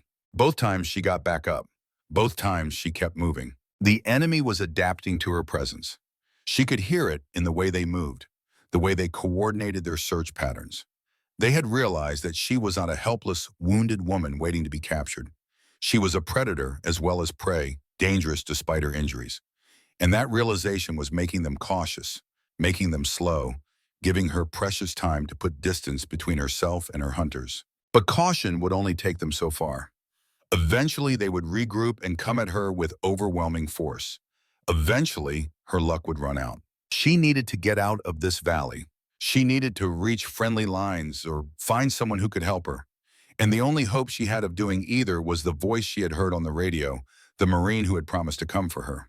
Reaper 16, whoever he was, wherever he was her only chance. Elena found a sheltered position as dawn began to lighten the eastern sky and allowed herself a brief rest. She checked her wounds, cleaned them as best she could with supplies from her medical bag, and forced herself to eat a few bites of the rations she had salvaged from the enemy soldiers she had killed. Her body needed fuel, even if her stomach rebelled against the thought of food. While she rested, she thought about the Marines who were coming for her. She did not know them, had never met them, but she knew their type. She had served alongside Marines before, had seen the fierce loyalty that bound them together, the unshakable commitment to never leave a fellow soldier behind. If the man on the radio said he was coming, then he was coming. She just had to survive long enough for him to get there. The thought gave her strength. Not much, but enough. Enough to push herself upright when her body screamed for more rest. Enough to start moving again when every instinct said to hide and wait. Enough to believe that survival was possible, even when the odds said otherwise. She was not alone anymore. Help was on the way. All she had to do was stay alive until it arrived. The sun rose over the eastern mountains, painting the sky in shades of gold and pink that seemed obscenely beautiful given the circumstances. Elena watched it from behind a rock, marveling at the way the world kept turning, kept being beautiful, even when people were dying in its midst. It was a lesson her father had taught her too. The universe did not care about human suffering. It just continued, indifferent to the dramas playing out on its surface. But that indifference went both ways. The universe did not care if she died, but it also did not care if she lived. The outcome was entirely up to her. Elena chose to live. She began moving again, heading southeast toward Rally Point Bravo, toward the coordinates she had given to the Marine team. Every step brought her closer to rescue. Every step was another victory against the enemy who wanted to capture her. Somewhere behind her, the hunters continued their search. Somewhere ahead of her, 4 Marines were racing against time. And somewhere in between, Elena Mercer was proving that she was her father's daughter in every way that mattered. The game continued, and Elena Mercer was determined to win. The radio crackled to life with the voice of authority, cutting through the cold mountain air like a blade forged from bureaucracy and distance. It was a voice that Staff Sergeant Nathan Cole had heard many times before. The voice of command, the voice of men who sat in climate-controlled operations centers thousands of miles away from the reality of blood and fear and desperate survival. It came through the earpiece with the slight distortion of encrypted satellite transmission, each word carrying the full weight of military hierarchy and the implicit threat of consequences for those who dared to question. Reaper 16, this is Overwatch. Be advised, we have received and analyzed the distress call from Vanguard 23. After thorough assessment of the tactical situation, we have determined that rescue assets are currently unavailable due to hostile air defense activity in the operational area. Additionally, weather conditions are deteriorating and may preclude helicopter operations for the next 12 to 24 hours. You are ordered to continue your primary reconnaissance mission and return to base upon completion. Do not, repeat, do not attempt any unauthorized rescue operations. The risk assessment does not support diversion of assets at this time. Acknowledge. Cole stood in the darkness with his team around him, the words hanging in the frigid mountain air like a death sentence written in military jargon and delivered with the detached efficiency of men who would never have to look Elena Mercer in the eye. The stars overhead were brilliant and ancient, millions of points of light that had witnessed countless soldiers live and die in these timeless valleys, watching with the cold indifference of the universe itself. The wind carried the bite of approaching winter, a reminder that nature itself was an enemy in these mountains, as unforgiving as any human adversary. 20 minutes had passed since Cole had told Elena Mercer that they were coming to get her. 20 minutes since he had made a promise over an encrypted radio channel to a woman he had never met, a promise spoken with the full conviction of a man who meant every word. 20 minutes during which she had probably been holding on to hope, counting the minutes and hours until salvation arrived, not knowing that the very people who should have been moving heaven and earth to save her were being ordered to complete their paperwork and go home. Cole looked at his team, these three men who had followed him through firefights and ambushes and operations that never made it into any official record. Wheeler, the Navy corpsman who had chosen to serve with Marine reconnaissance because he wanted to be where the danger was greatest and the need was most acute. Reeves, the sniper who spoke in actions rather than words, whose patience and precision had saved their lives more times than any of them could count. Santos, the youngest of them, the joker who kept them human when the world conspired to make them into machines. They were watching him now, waiting for his response, knowing as well as he did what the order meant and what disobedience would cost them. Reaper 16 acknowledged transmission. Confirm you will comply with orders and continue primary mission. Time is critical. Cole keyed his radio. His voice was steady, revealing nothing of the storm that raged inside him. Overwatch, this is Reaper 16. Roger, your last. We are proceeding with mission objectives. A pause that seemed to stretch into eternity. Then the voice of command returned, satisfied with his apparent compliance, already moving on to other matters that seemed more pressing than one wounded soldier bleeding out alone in enemy territory. Copy that, Reaper 16. Complete reconnaissance of target location and provide intelligence assessment by 0800 hours. Maintain radio silence unless emergency. Overwatch out. The transmission ended with a click that echoed in the cold mountain silence. Cole removed his earpiece and looked at his team. They were watching him with the intensity of men who had learned to read each other's intentions without words, who knew that the next few moments would determine everything that followed. Sarge, Santos said, breaking the silence, did you just lie to command? No, I said we were proceeding with mission objectives. I just did not specify which mission. Santos let out a low whistle. That is some creative interpretation of orders, the kind that gets people court-martialed. The way I see it, our mission has always been the same. Protect American lives. Bring our people home. That woman out there is an American soldier who needs our help. Everything else is paperwork. Wheeler stepped forward. What happens when we get back? Disobeying a direct order is court-martial territory. We could lose our careers. We could end up in Leavenworth. I know. And you are okay with that? Cole was quiet for a moment, thinking about his career, about 16 years of service, about everything he had given to the Marine Corps and everything it had given him in return. He thought about the day he had enlisted, about the lost young man he had been before the Corps gave him purpose.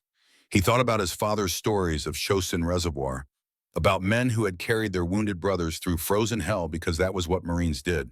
And he thought about Danny, about the brother who had died alone on a road in Afghanistan while Nathan was too far away to help, about the promise he had made at Danny's grave to save the next one, and the one after that, and everyone who came after. My career is not worth more than her life, Cole said. None of our careers are.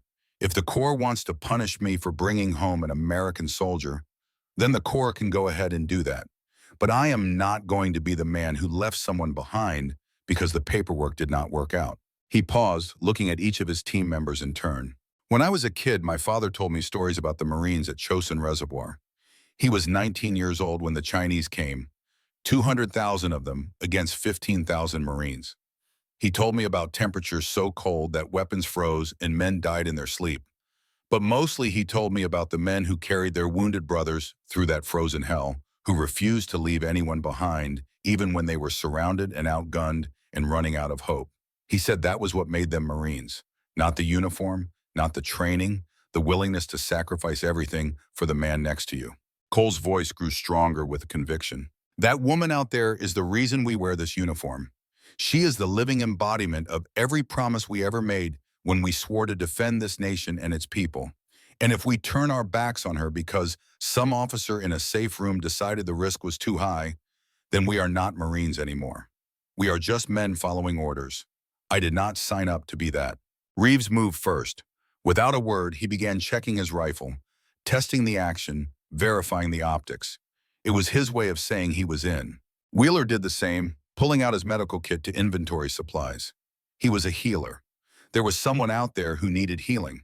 That was all the justification he required. Santos looked at Cole for a long moment, the usual humor gone from his face. Sarge, part of me thinks this is crazy.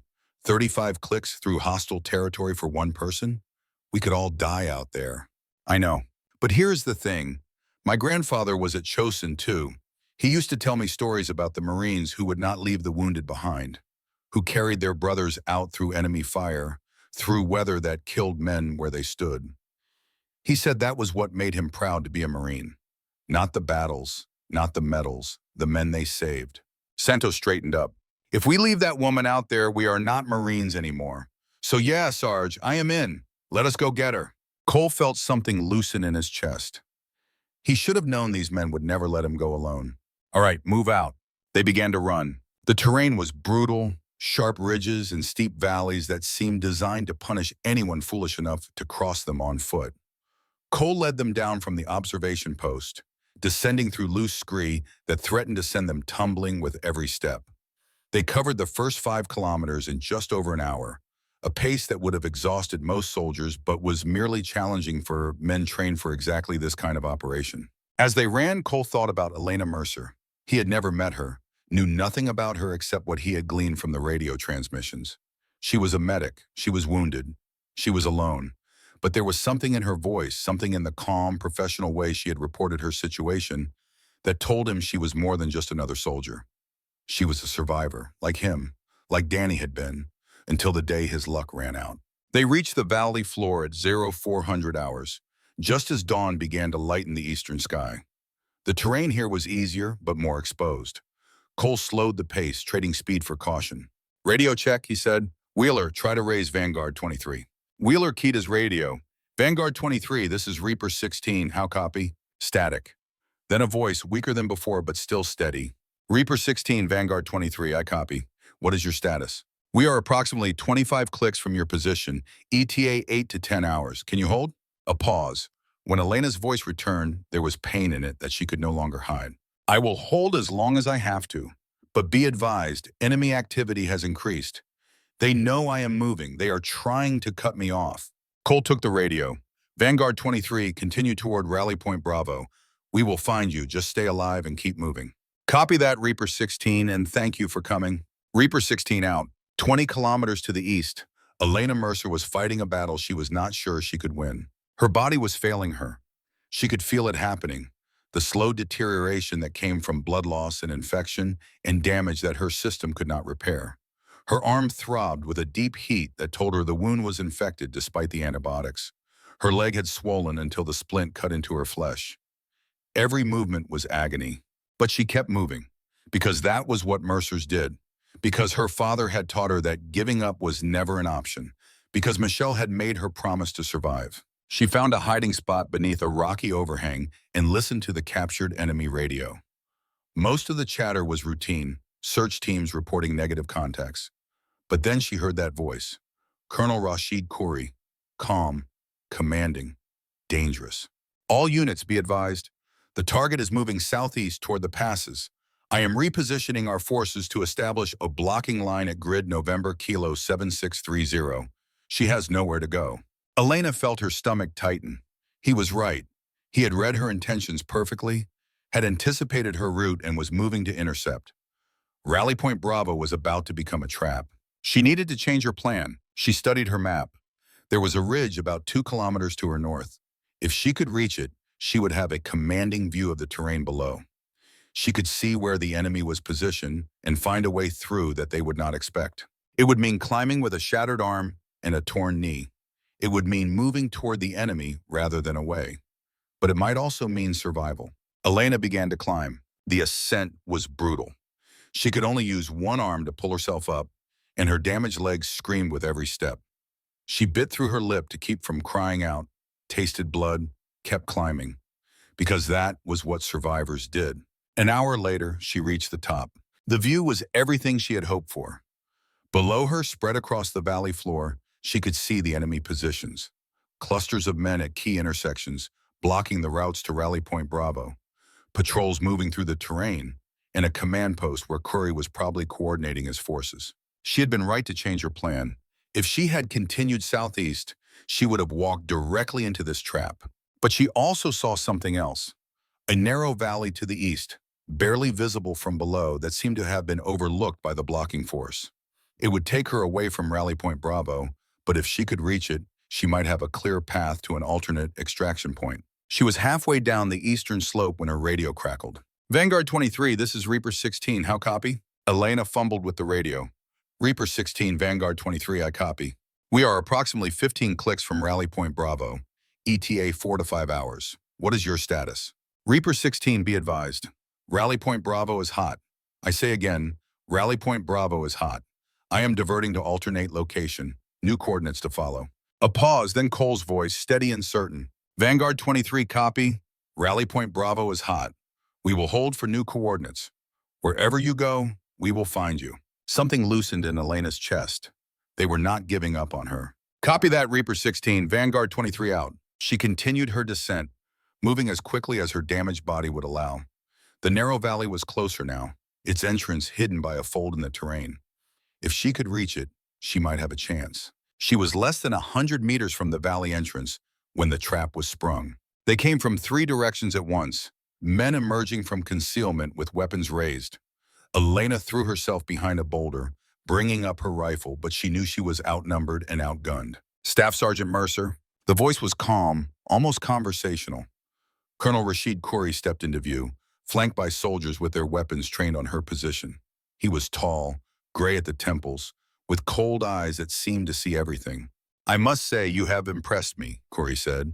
22 hours of evasion, despite severe injuries. You killed 3 of my men and wounded several others. You anticipated my tactics and adjusted your route accordingly. You are the most capable adversary I have faced in many years. Elena did not respond. She was calculating angles, counting enemies, searching for any way out. But it is over now, Khoury continued. You are surrounded. Your rescue team is still hours away. Put down your weapon. There is no shame in surrender when the alternative is pointless death. Elena thought about Michelle, about Shaw, about the dog tags hanging around her neck. She thought about her father, about the stories he had told of men who had fought until the very end. She pulled the grenade from her vest and held it up so Khoury could see it. I am not surrendering. If your men shoot me, I drop this grenade, and I take as many of you with me as I can. The only way this ends without an explosion is if you let me walk out of here. Khoury studied her for a long moment. The smile had faded from his face, replaced by something that looked almost like respect. You would die rather than surrender? I would die rather than break my promise. I told my friend I would survive. I told the Marines who are coming for me that I would stay alive until they got here. I do not intend to break either of those promises. The standoff stretched. Elena could feel her damaged arm trembling from the effort of holding the grenade. Her vision was starting to blur at the edges. She was running out of time. Finally, Khoury raised his hand. His men lowered their weapons. You win this round, Staff Sergeant. But this is not over. I will find you again. And next time, there will be no negotiation. Elena did not wait to hear more. She backed away slowly, keeping the grenade visible. When she reached the valley entrance, she turned and ran, ignoring the pain, ignoring the exhaustion, running like her life depended on it. Because it did. Behind her, Khoury watched her disappear into the shadows. His lieutenant approached, frustration evident in his voice. Sir, why did you let her go? Because she would have done it. She would have killed herself and taken as many of us with her as she could. He paused. And because I respect her, she has earned the right to die on her own terms. But the Americans will reach her. Khoury turned, and his cold eyes held a calculating gleam. Perhaps, but they still have to reach her. Reposition our forces to cut off the eastern approaches. When the Marines come for her, we take them all. The trap becomes larger. That is all. Elena ran until she could not run anymore, then walked until she could not walk, then crawled until she found a hiding spot where she could collapse. Her arm was bleeding again. The infection was spreading. She had hours left, maybe less. But she was alive. She had escaped, and the Marines were getting closer. She pulled out her radio and transmitted the new coordinates. She told them about the ambush, about Khoury, about the enemy forces repositioning to cut them off. And then she said something else, something that surprised even her. Reaper 16, this is Vanguard 23. Whatever happens from here, what you are doing matters. You did not have to come. You could have followed orders and let me die out here, but you came anyway. That means something. That means everything. Cole's voice came through the radio, strong and certain. Vanguard 23, we are not going to let you die out here. You just keep moving, keep fighting. We will be there soon. And when we get there, we are going to bring you home. Elena felt tears streaming down her face. She did not try to stop them. She had earned these tears. Copy that, Reaper 16, Vanguard 23 out. She put away the radio and began to move again. 10 kilometers to the west, Nathan Cole and his team were running toward her. They had abandoned their mission, defied direct orders, risked their careers and their lives for a woman they had never met. They had done it because it was right, because it was who they were, because some promises were worth keeping no matter the cost. They were going to save her, or they were going to die trying. Either way, they were not going to stop. The sun was rising over the eastern mountains, painting the sky in shades of red and gold. Elena Mercer crawled through the canyon, inch by agonizing inch, driven by will alone. Somewhere behind her, Colonel Rashid Khoury was marshaling his forces for another pursuit. Somewhere ahead of her, 4 Marines were racing against time and distance in the certainty that the enemy knew they were coming. And somewhere in between, in the space where hope and despair intersected, a story was being written. A story about sacrifice and honor and the unbreakable bonds that formed between soldiers who would give everything for each other. It was a story that would be told for generations. But first, it had to be survived. The journey through hostile territory was nothing like the textbook operations they had trained for. There were no clear objectives, no precise timelines, no extraction helicopters waiting at predetermined coordinates. There was only distance and danger and the ticking clock of a woman's fading life. Cole led them through the valley floor at a pace that pushed the boundaries of what human bodies could endure. They ran in tactical formation, Reeves on point with his suppressed rifle ready, Santos covering their six with the calm efficiency of a man who had done this 100 times before. Wheeler moved in the middle, his medical bag bouncing against his back with every stride, carrying the tools that might mean the difference between Elena Mercer living or dying when they finally reached her. The terrain shifted constantly, forcing them to adapt their movement. Steep climbs that burned their legs and stole their breath. Treacherous descents over loose rock that threatened to send them tumbling into ravines. Dense vegetation that grabbed at their equipment and slowed their progress to a crawl. Through it all, Cole kept them moving, kept them focused on the mission, kept them believing that they would reach her in time. Contact, Reeves whispered, his voice barely audible through the team radio. 2 tangos, 50 meters, moving perpendicular to our route. Cole raised his fist, and the team froze. Through his night vision, he could see the enemy patrol, 2 men walking carelessly through the terrain, their weapons slung across their backs. They were not searching. They were simply moving from one point to another, unaware that 4 American Marines were lying motionless in the brush less than 100 meters away. Let them pass, Cole breathed. We do not engage unless we have to. The patrol moved on, their footsteps fading into the darkness. Cole waited a full minute after they disappeared before signaling the team to resume movement. Every engagement cost time they did not have.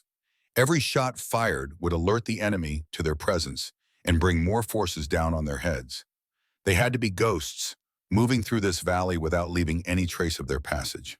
But being a ghost was easier said than done when you were racing against time. They covered another 3 kilometers before dawn forced them to slow their pace. The growing light made them visible to any observer, and the terrain offered fewer places to hide.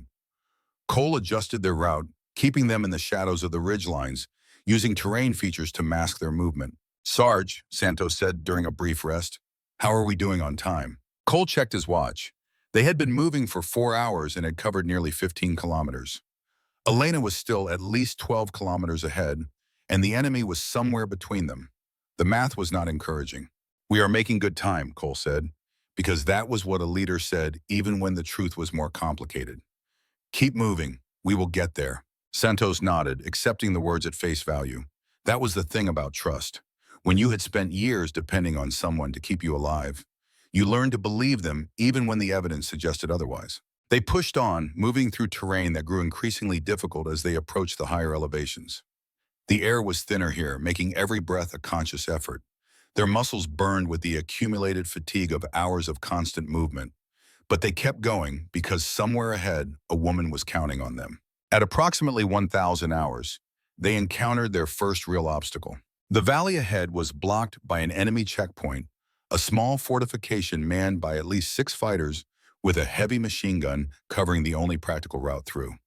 Going around would add hours to their journey. Going through would require an engagement that might bring every enemy in the area down on their heads. Cole studied the position through his binoculars, calculating angles and distances. The machine gun was the primary threat. Take that out, and the rest of the position would be manageable. But taking it out meant noise, and noise meant attention. "Reeves," Cole said, "can you take the gun?" Reeves studied the position for a long moment, his sniper's eye calculating variables that ordinary men could not perceive. Wind speed, distance, elevation, the angle of the sun, and how it might affect his shot. "Affirmative," he said finally. "One shot, but the sound will carry." "Then we make it count." Cole turned to the rest of the team. "Reeves takes the gun. The moment it goes down, we move. Santos, you are on the left flank. Wheeler, right. I will go straight through the middle. We hit them hard and fast, and we do not stop moving until we are through." Questions? There were none. "Execute on my mark." Cole watched the checkpoint, waiting for the perfect moment. The enemy fighters were relaxed, confident in their position. They were not expecting an attack from this direction. They were not expecting anything at all. Mark. Reeves fired. The heavy machine gunner dropped before the sound of the shot reached the checkpoint. The other fighters reacted, reaching for their weapons, but they were too slow. Cole was already moving, his rifle up, engaging targets with the cold precision of a man who had done this more times than he could count. The engagement lasted less than 10 seconds. 6 enemy fighters went down without a single American casualty. But the damage was done. The sound of gunfire echoed through the valley, announcing their presence to anyone within earshot. "Move," Cole ordered. "Double time. We just woke up the neighborhood." They ran. Meanwhile, Elena Mercer was facing her own demons. The infection had spread further, sending tendrils of fire through her arm and into her chest. Her vision blurred periodically, a sign that her body was beginning to shut down non-essential functions to preserve core survival. She knew the symptoms. She had seen them in patients before. She had always managed to save those patients, but she had never had to save herself. She stopped to rest behind a large boulder, leaning against the cold stone and trying to catch her breath. The simple act of breathing had become difficult, each inhalation a conscious effort that required more energy than she had to spare. Her heart was racing, trying to compensate for the blood she had lost and the infection that was poisoning her system. She thought about giving up. The thought came unbidden, rising from some dark corner of her mind that she usually kept firmly locked. "It would be easy," that voice whispered. "Just lie down. Close your eyes. Let go. The pain would stop. The fear would stop. Everything would just stop." But then she thought about Michelle, about the promise she had made as her friend died in her arms, about the Marines who were coming for her, who had risked everything because they believed she was worth saving, about her father, who had taught her that Mercers never gave up, never surrendered, never stopped fighting until the fight was over. Elena pushed herself upright. The movement sent waves of agony through her body, but she ignored them.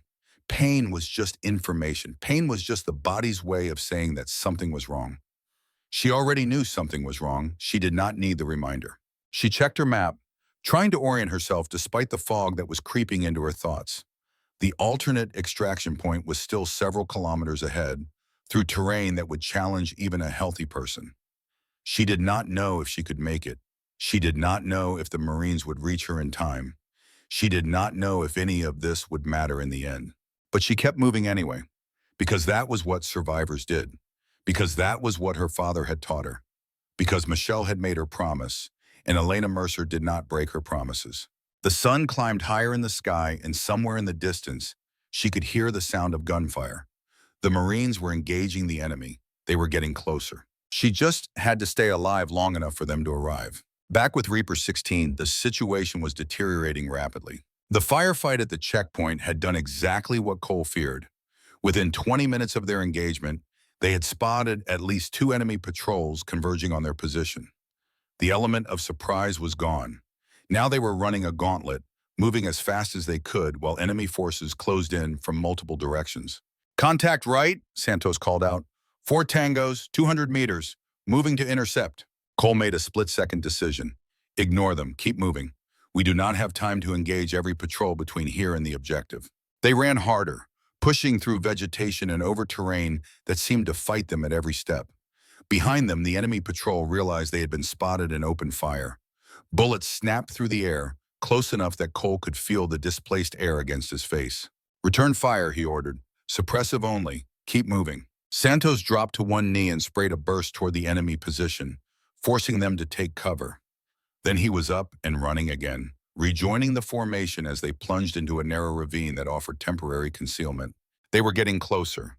Elena was getting closer, but so was the enemy, and the window of opportunity was shrinking with every passing minute.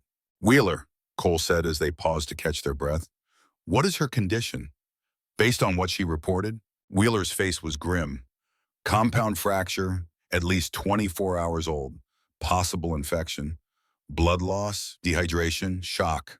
He paused. "Honestly, Sarge, the fact that she is still moving is a miracle, but miracles do not last forever. If we do not reach her soon." He did not need to finish the sentence. They all understood what was at stake. "Then we move faster," Cole said. "Whatever it takes, we are not leaving her behind." They climbed out of the ravine and continued their desperate race against time. Behind them, enemy forces were consolidating, organizing pursuit. Ahead of them, Elena Mercer was fighting her own battle for survival. And somewhere in the middle, Colonel Rashid Khoury was watching it all unfold with the patience of a man who had played this game many times before. "The Americans are committed," Khoury observed, studying the tactical map that his subordinates had prepared. "They know we are tracking them. They know they are outnumbered, and still they come." "Fools," his lieutenant said. "No, not fools. Warriors. There is a difference." Khoury traced the Americans' probable route with his finger. "They will try to reach the woman before we can cut them off. They will succeed if we allow them to. Should we reinforce the blocking position?" Khoury shook his head slowly. "No, we let them reach her. We let them think they have won. And then, when they are exhausted and burdened with a wounded soldier, we close the trap. The woman was always just bait. The real prize is what comes to save her." He smiled, a cold expression that held no warmth. "4 American Marines, special operations. The intelligence value alone is worth 100 soldiers." His smile widened, and Colonel Khoury always wins in the end. The sun continued its arc across the sky, marking the passage of time that neither side could afford to waste. Elena crawled through the final stretch of canyon, her body failing but her will unbroken. The Marines ran through enemy territory, each step bringing them closer to their objective and deeper into danger. And Khoury waited, patient and certain, for the moment when all the pieces would come together in his final trap. The climax was approaching, and when it came, it would determine who lived and who died in this forgotten valley where honor and sacrifice meant everything and mercy meant nothing at all. But that moment was still to come. For now, there was only the running, the crawling, the desperate hope that somehow, against all odds, they would all make it through alive. Elena touched the dog tags around her neck, feeling the weight of the 6 lives she carried. Michelle, Shaw, Torres, the soldiers whose names she had never learned. They were counting on her. They were depending on her to survive. And somewhere in the distance, 4 Marines were counting on her too. They had bet everything on her will to live. She would not let them down. Not today. Not ever. The hours that followed were a blur of pain and determination, of moments that stretched into eternities, and eternities that compressed into heartbeats. Elena lost track of time, lost track of distance, lost track of everything except the simple imperative to keep moving, to keep fighting, to keep breathing until the people who were coming for her finally arrived. She thought about her father often during those hours. Frank Mercer had been a hard man in many ways, shaped by wars that he could never fully leave behind, haunted by memories that he refused to discuss even with his own daughter.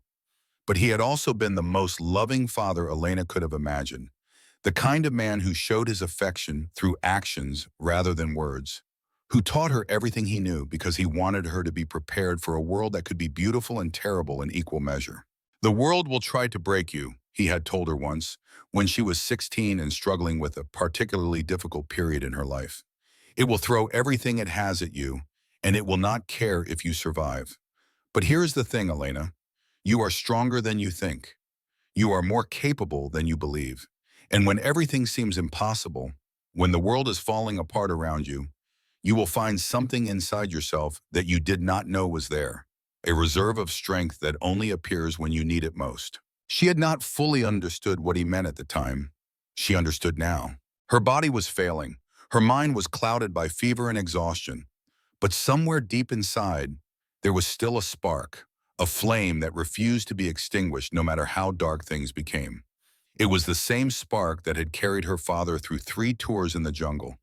It was the same flame that had burned in the hearts of every Mercer who had ever worn a uniform and gone to war. She was not going to let it die, not here, not now, not when people were depending on her. The terrain grew rougher as she pushed deeper into the canyon.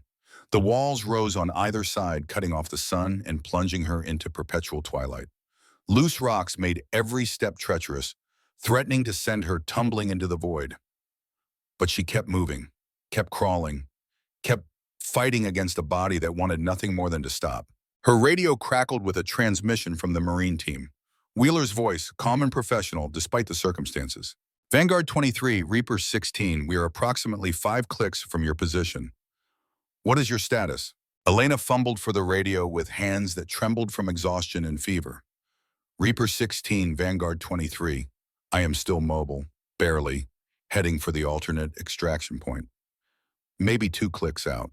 Copy that. Can you give us a precise location? Elena checked her GPS, trying to focus on the numbers through the fog in her brain. She relayed the coordinates, hoping she got them right, hoping that the Marines could find her even if she had made a mistake. Roger, Vanguard 23, we are inbound. ETA approximately 90 minutes. Can you hold? 90 minutes. It seemed like an eternity. It seemed like no time at all. I will hold, Elena said, because that was the only answer she could give. Just get here. Copy. We are coming. Reaper 16 out. The transmission ended, and Elena was alone again. Alone with the pain and the fear and the desperate hope that she could survive for 90 more minutes. Just 90 minutes. She had already survived more than 24 hours. What was 90 minutes compared to that? She forced herself to keep moving. The canyon opened into a wider valley as she approached the alternate extraction point.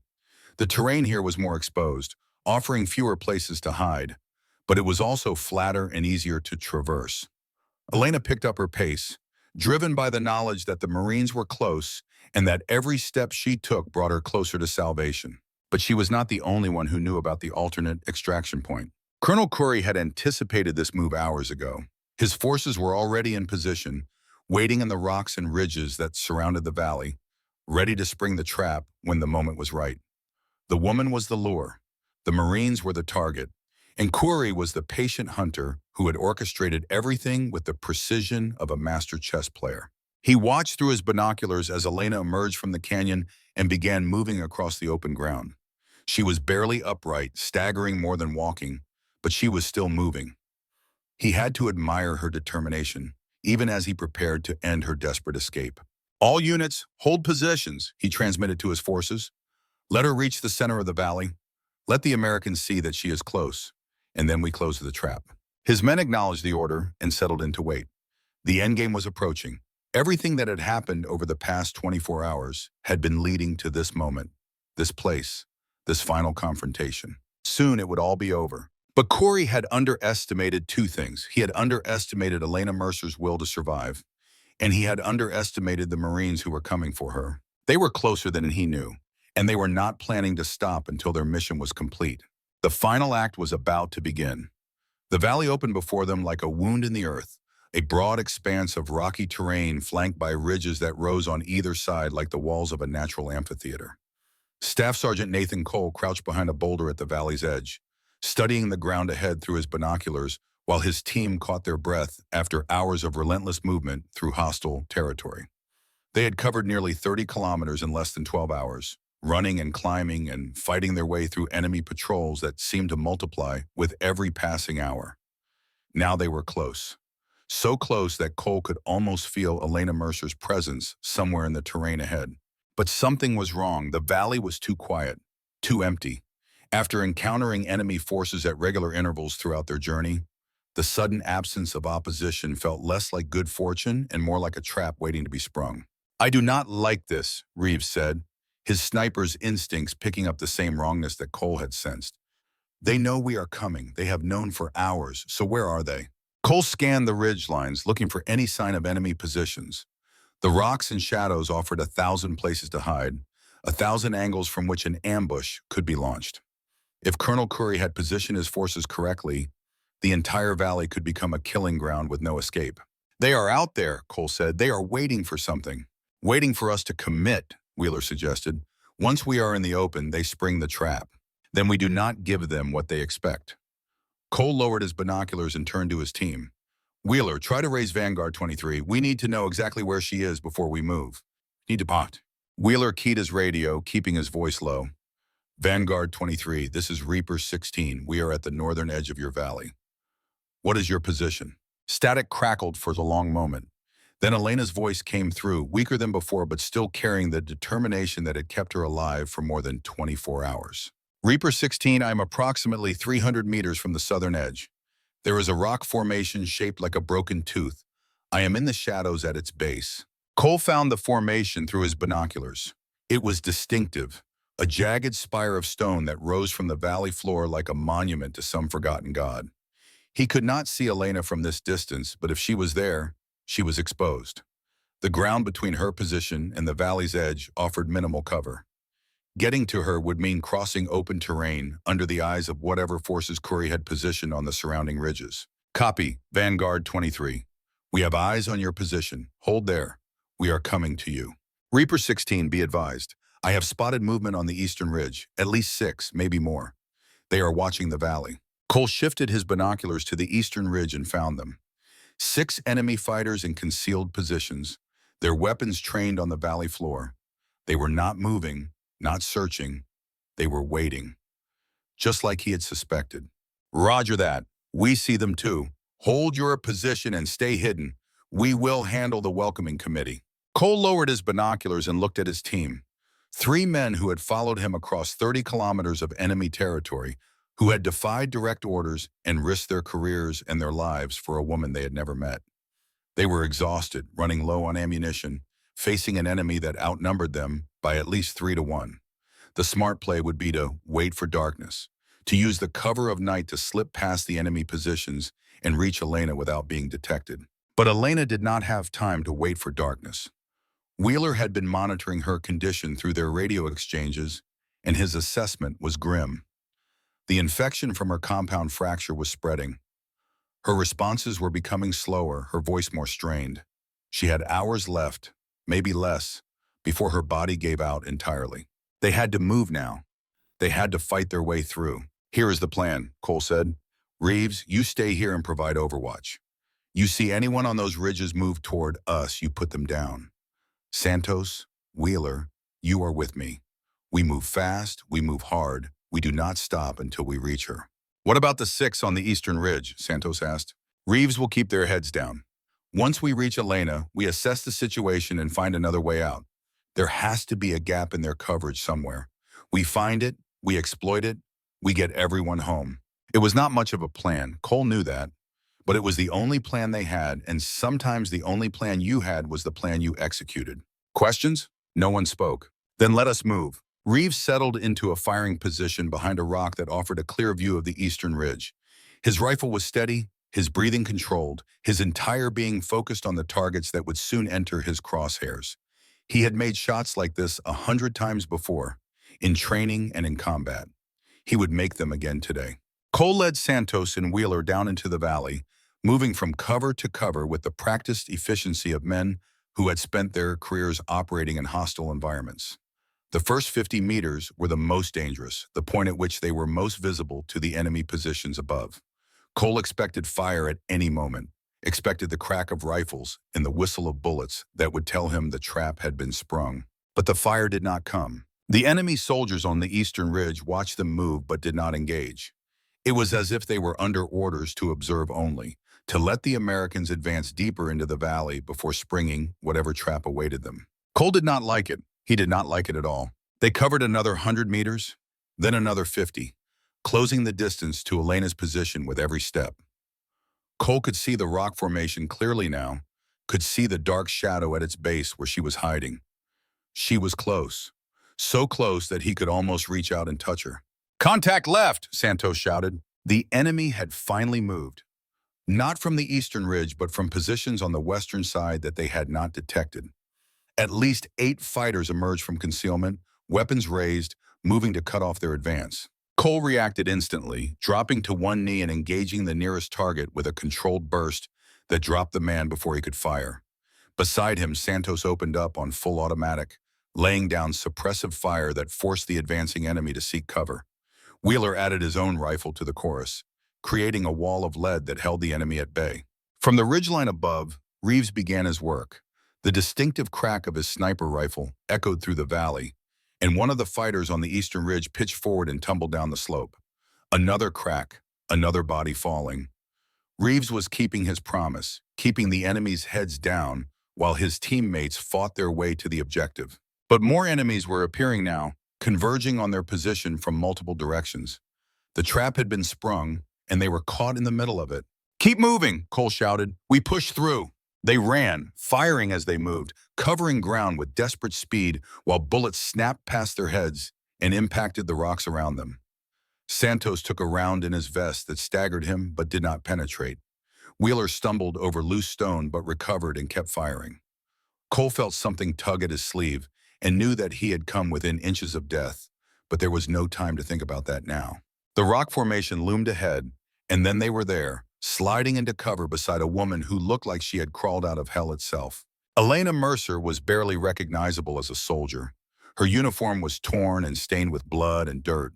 Her left arm was wrapped in makeshift bandages that had soaked through with crimson. Her face was pale and drawn, her eyes sunken with exhaustion and fever. But when she saw the Marines, something sparked in those eyes, something that looked like hope. "You made it," she said, her voice barely above a whisper. "We made it," Cole confirmed. "Now we need to get you out of here." Wheeler was already moving, pulling out his medical kit and going to work on Elena's injuries. His hands moved with practiced efficiency, assessing the damage, prioritizing treatments, doing what he could with limited supplies and even more limited time. "Compound fracture of the left radius," he reported as he worked. "Infected. She is running a fever of at least 103. Right knee has significant ligament damage, multiple lacerations and contusions." He looked at Cole with grim eyes. "She needs a hospital, soon." "Then we get her to one. What can you do for her now?" "Pain management, antibiotics, stabilize the arm. It will buy her a few hours, maybe more." Wheeler pulled out a syringe. "This is going to hurt, but it will help." Elena nodded, gritting her teeth as Wheeler administered the injection. The pain was visible on her face, but she did not cry out. She had been through too much already to break now. "Sarge!" Santos was crouched at the edge of their cover, peering around the rock formation. "We have got company, a lot of company.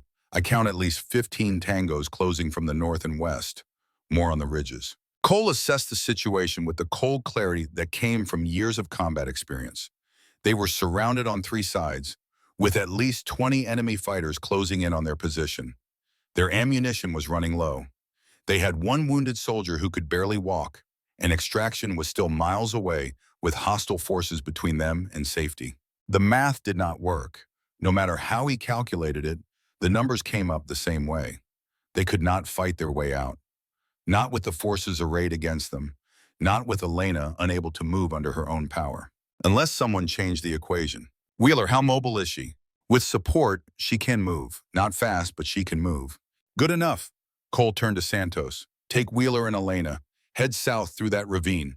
It looked clear on our approach. Get her to the alternate extraction point and call for pickup." Santos stared at him. "What about you, Sarge?" Cole reached into his pack and pulled out the 2 blocks of C4 that he had been carrying since the beginning of the mission. The plastic explosive was heavy in his hands, weighted with possibilities and consequences. "I'm going to buy you time." "Sarge, that is suicide." "Maybe. Maybe not." Cole met Santos's eyes with absolute certainty. "But it is the only way this works. Someone has to draw their attention, pull their forces away from your escape route. Someone has to make them think they have a chance at the bigger prize." "Then let me do it. You are the team leader. You should be the one who gets her out." "No." Cole's voice left no room for argument. "I have been doing this for 16 years, Santos. I know how to survive. And I know how to make the enemy think they are winning right up until the moment I blow their world apart. You get her out. That is an order." Santos looked like he wanted to argue, but something in Cole's expression stopped him. There was no fear there, no hesitation, only the calm determination of a man who had made his peace with whatever came next. Roger that, Sarge. Cole turned to Wheeler. Keep her alive, whatever it takes. I will. Finally, Cole looked at Elena. She was watching him with eyes that held too much understanding. The eyes of someone who knew exactly what he was about to do and why he was doing it. You do not have to do this, she said. Yes, I do. Cole reached into his pocket and pulled out the worn photograph of Danny, the one he had carried through every mission for the past 3 years. This is my brother. He died alone because no one came for him. I promised myself that would never happen again. I promised that I would save the next one, and the one after that, and everyone who came after. He pressed the photograph into Elena's hand.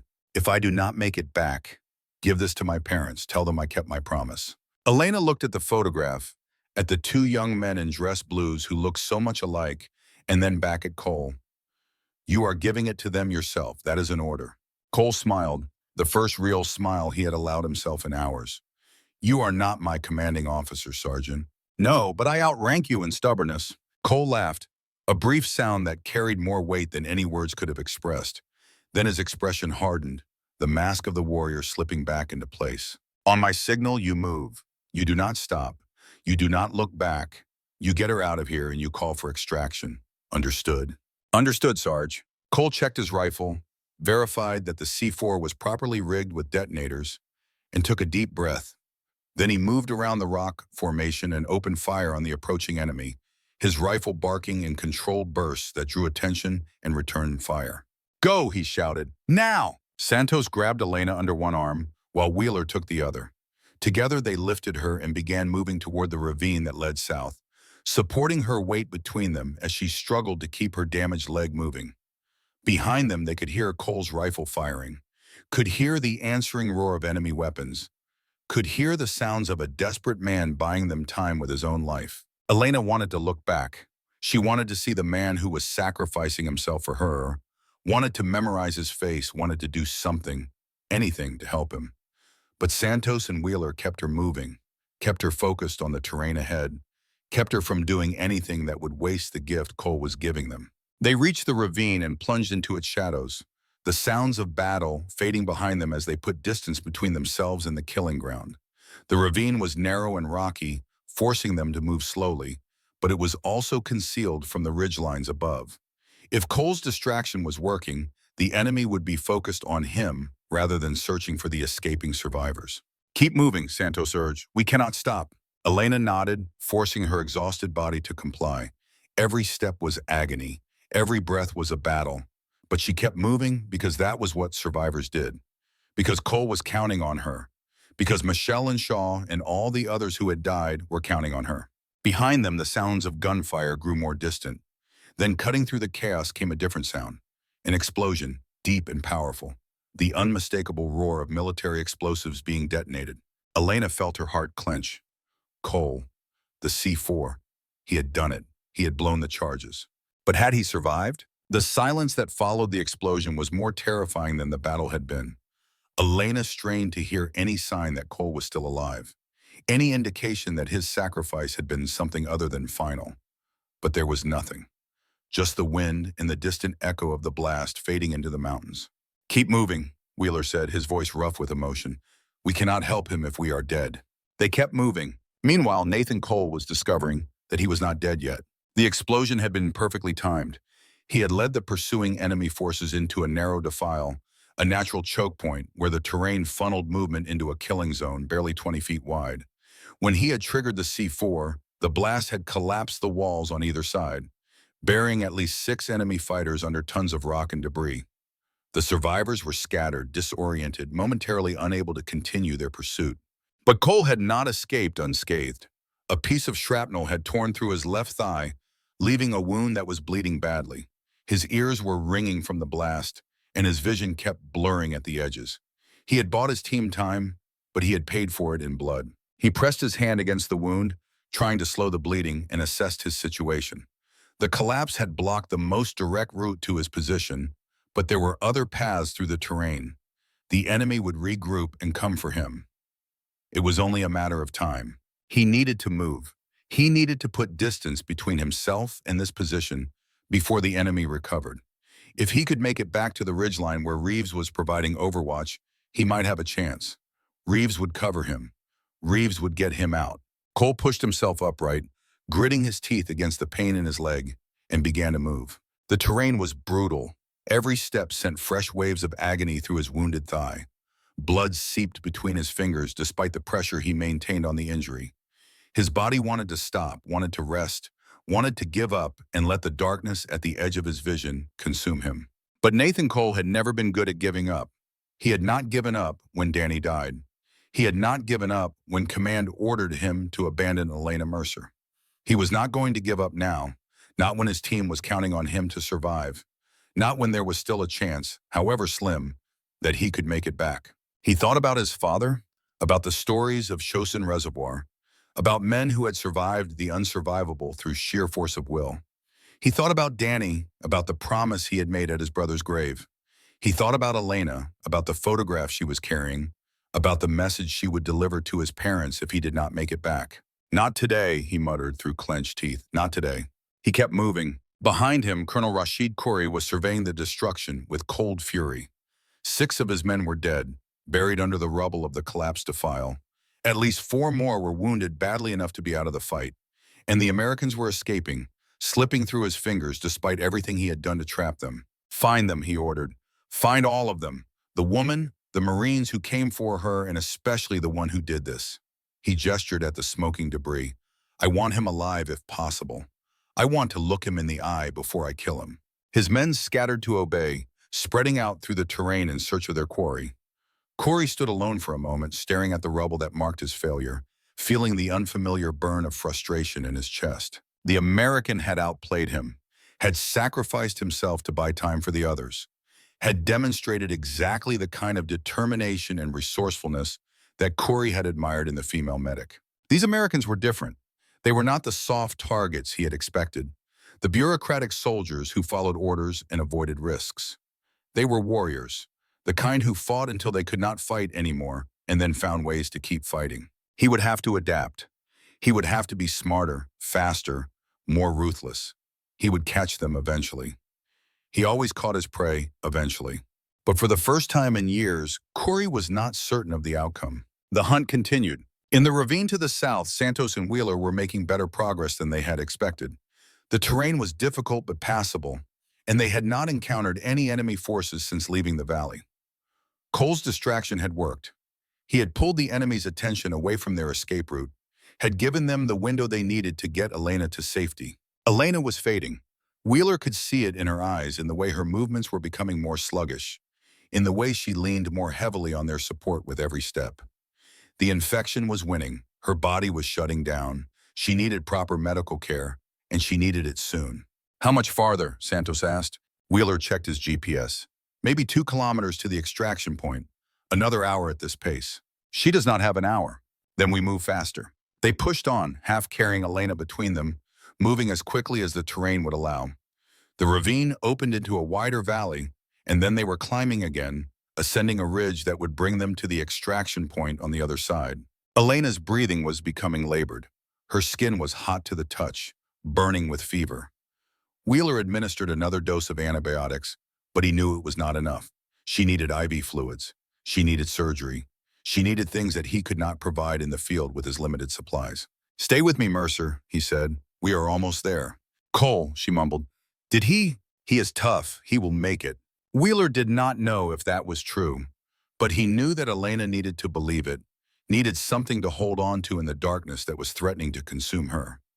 If believing that Cole was alive kept her fighting, then Wheeler would tell her whatever she needed to hear. They crested the ridge and looked down at the extraction point below.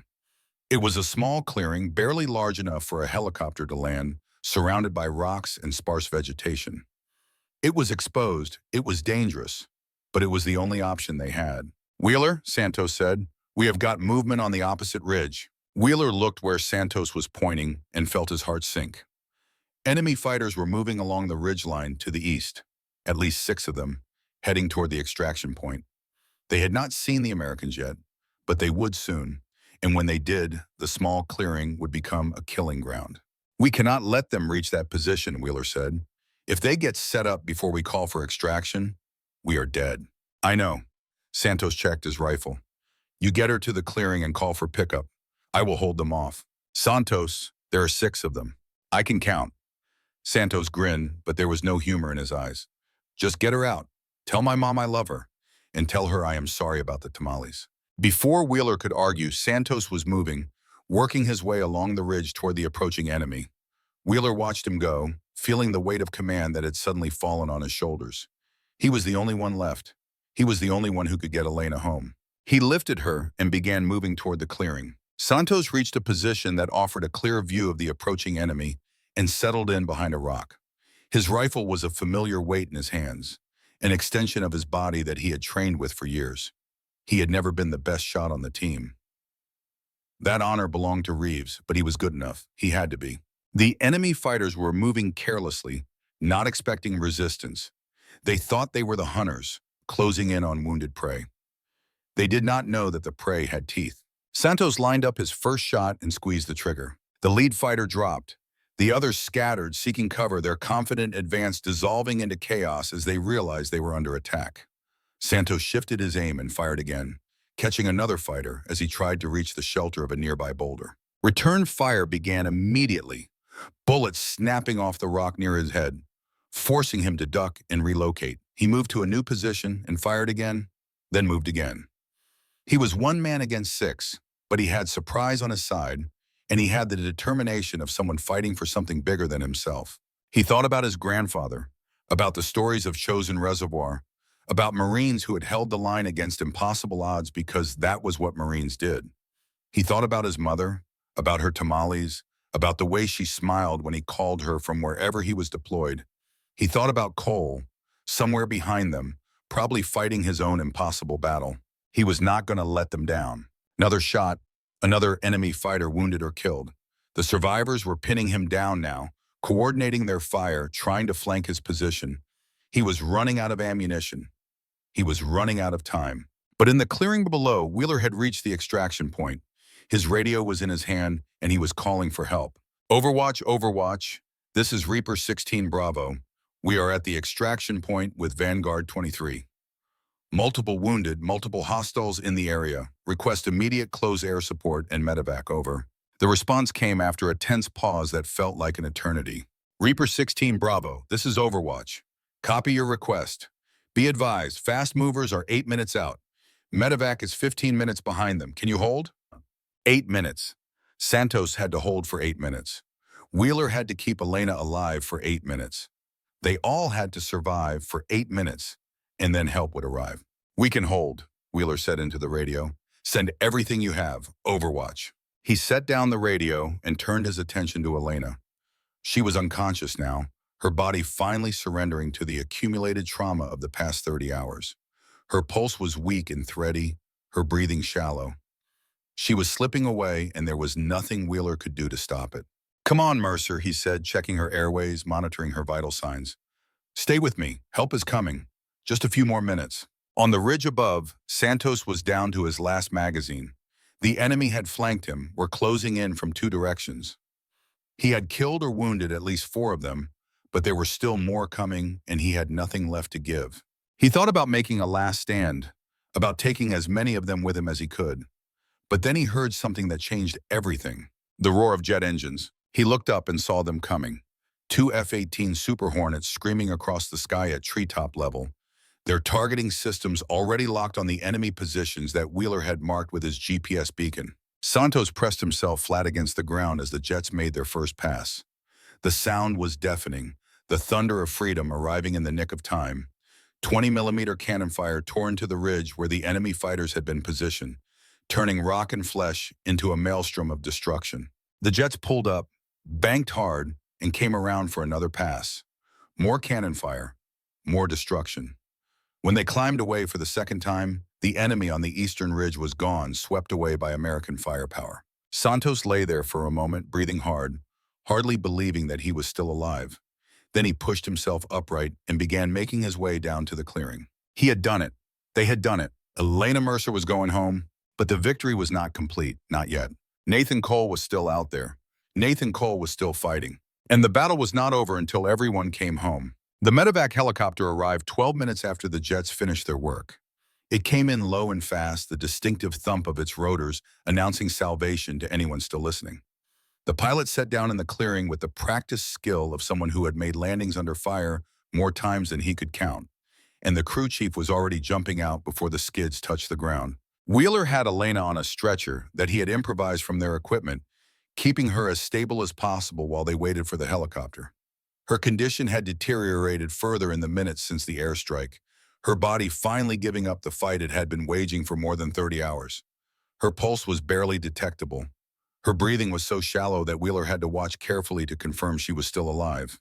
"We need to move," the crew chief shouted over the roar of the rotors. "There are still hostiles in the area." "One of our team is still out there," Wheeler shouted back. "Staff Sergeant Cole. He went to draw off pursuit." The crew chief's expression tightened. "We cannot stay. Orders are to extract the wounded and return to base. He is one of ours. We do not leave our people behind." "I know that, Doc, but I have orders, and those orders say we get the wounded out first. If your man is still alive, they will send someone for him. But we need to go, now." Wheeler looked at Santos, who had arrived at the clearing just as the helicopter touched down. The younger Marine's face was set with the same frustration that Wheeler felt. The knowledge that they were being asked to leave a brother behind, even as they rescued the person they had come to save. "Get on the bird," Santos said. "I will go find him." "Santos, you are barely standing. You have been shot, and you just fought off half a dozen enemy fighters single-handed. And I will fight off another dozen if that is what it takes." Santos began reloading his rifle with ammunition he had scavenged from the fallen enemy. "Cole would do the same for any of us. Hell, he is doing the same right now. Someone has to go back for him." "Then we both go." "No." Santos shook his head firmly. "She needs you. You are the only medic we have, and she is going to need every skill you have to keep her alive on the flight back. You go with her. I go for Cole. We all meet back at the base." Wheeler wanted to argue, wanted to insist that they go together or not at all. But he looked at Elena, at her pale face and labored breathing, and he knew that Santos was right. She needed him. She needed every advantage he could give her in the desperate fight for her life. "Find him," Wheeler said. "Bring him home." "Count on it." Wheeler turned and helped the crew chief load Elena onto the helicopter. Santos watched them go, watched the bird lift off and bank away toward the west, carrying the woman they had all risked everything to save. Then he turned and began moving back toward the sound of distant gunfire. Cole was out there somewhere, and Santos was not leaving without him. The terrain between the clearing and Cole's last known position was a maze of ridges and valleys, each offering 1,000 places where a man could hide or die. Santos moved as quickly as he dared, balancing the need for speed against the need for caution. There were still enemy forces in the area. The airstrike had destroyed the fighters on the eastern ridge, but Corey's main force was still unaccounted for. They were out there somewhere, hunting Cole, and Santos was walking right into their hunting ground. He found the first body after 20 minutes of searching, an enemy fighter dead from a bullet wound to the chest. The angle of the shot suggested that Cole had been firing from higher ground, engaging targets below him as he moved through the terrain. Another body 50 meters further. Then another. Cole had been fighting a running battle, taking down enemy fighters as he fell back toward the friendly lines. He was wounded. Santos could see the blood trail now, dark drops on the rocks that marked Cole's passage through the terrain. But he was still moving, still fighting, still alive. The blood trail led Santos to a narrow defile, a passage between two rocky outcrops that offered concealment from observation. He moved through it carefully, rifle raised, expecting an ambush at any moment. But there was no ambush. There was only silence, and the increasingly heavy blood trail that told him Cole was running out of time. He found Cole on the other side of the defile, slumped against a boulder, with his rifle across his lap and his hand pressed against the wound in his thigh. His face was pale, his eyes unfocused, but when he heard Santos approaching, he raised the rifle with a speed that belied his injuries. "Easy, Sarge, it is me." Cole blinked, recognition slowly filtering through the fog of blood loss and exhaustion. "Santos, what are you doing here? You should be with the others." "They are on their way home. Wheeler is taking care of Elena. The helicopter got them out." "Good." Cole tried to smile, but it came out as more of a grimace. "That is good. Mission accomplished." "Mission is not accomplished until everyone is home, Sarge. That includes you." I do not know if I can walk. Cole looked down at his leg, at the blood that had soaked through his uniform and pooled on the ground beneath him. I do not know if I can do much of anything right now. Then I will carry you. Santos knelt beside Cole and began examining the wound. It was bad. The shrapnel had torn through the quadriceps muscle and might have nicked the femoral artery. Cole had been lucky to survive this long, but that luck was running out. You cannot carry me 30 kilometers through hostile territory, Cole said. Watch me. Santos pulled out his first aid kit and went to work. He applied a tourniquet above the wound, cinching it tight despite Cole's grunt of pain. He packed the wound with gauze, applying pressure to stop the bleeding. He worked quickly and efficiently, using skills that Wheeler had drilled into all of them during countless training exercises. That should hold for a while, Santos said. Now we need to move. There is another extraction point 2 clicks south of here. I radioed our position to Overwatch before I came looking for you. They are sending another bird. Another bird? Turns out when you blow up half a mountainside and take out a dozen enemy fighters single-handed, Command gets real interested in making sure you survive to file a report. Santos grinned. Also, there is the small matter of us disobeying direct orders and conducting an unauthorized rescue mission. They probably want to yell at us in person. Cole laughed, a weak sound that turned into a cough. Imagine they have some things to say. I imagine so too, but that is a problem for later. Right now, we need to move before Corey and his boys find us. Cole nodded and allowed Santos to help him to his feet. The pain was excruciating, a white-hot spike that drove through his leg and into his brain with every movement.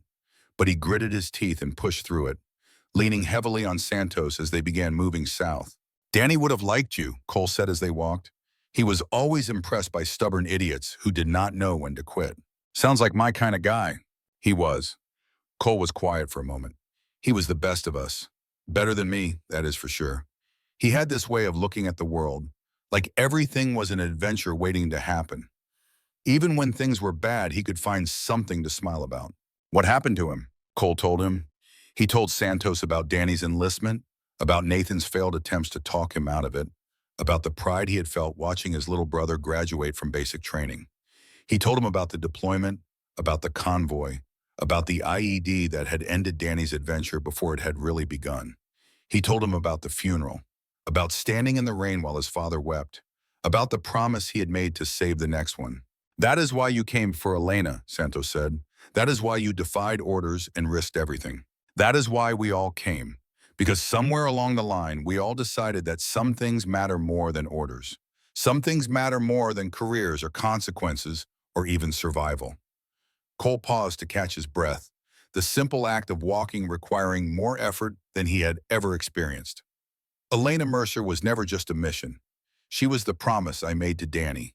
She was the chance to prove that his death was not meaningless, that the values he believed in, the values we all believe in, are worth fighting for. They reached the extraction point as the sun was beginning to set, painting the sky in shades of orange and red. Santos helped Cole to the ground and began setting up a perimeter, his rifle trained on the approaches while they waited for the helicopter that would take them home. Santos. Yeah, Sarge. Thank you for coming back for me. Santos did not look at him, his eyes still scanning the terrain for threats. You would have done the same for me. I know, that is what makes it mean something.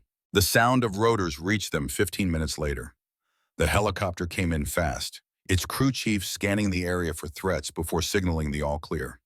Santos helped Cole into the bird, and then they were lifting off, rising above the valley that had nearly become their grave, leaving behind the terrain that would be haunted by the ghosts of this battle for years to come. Cole looked out the window as they climbed, watching the mountains shrink below them.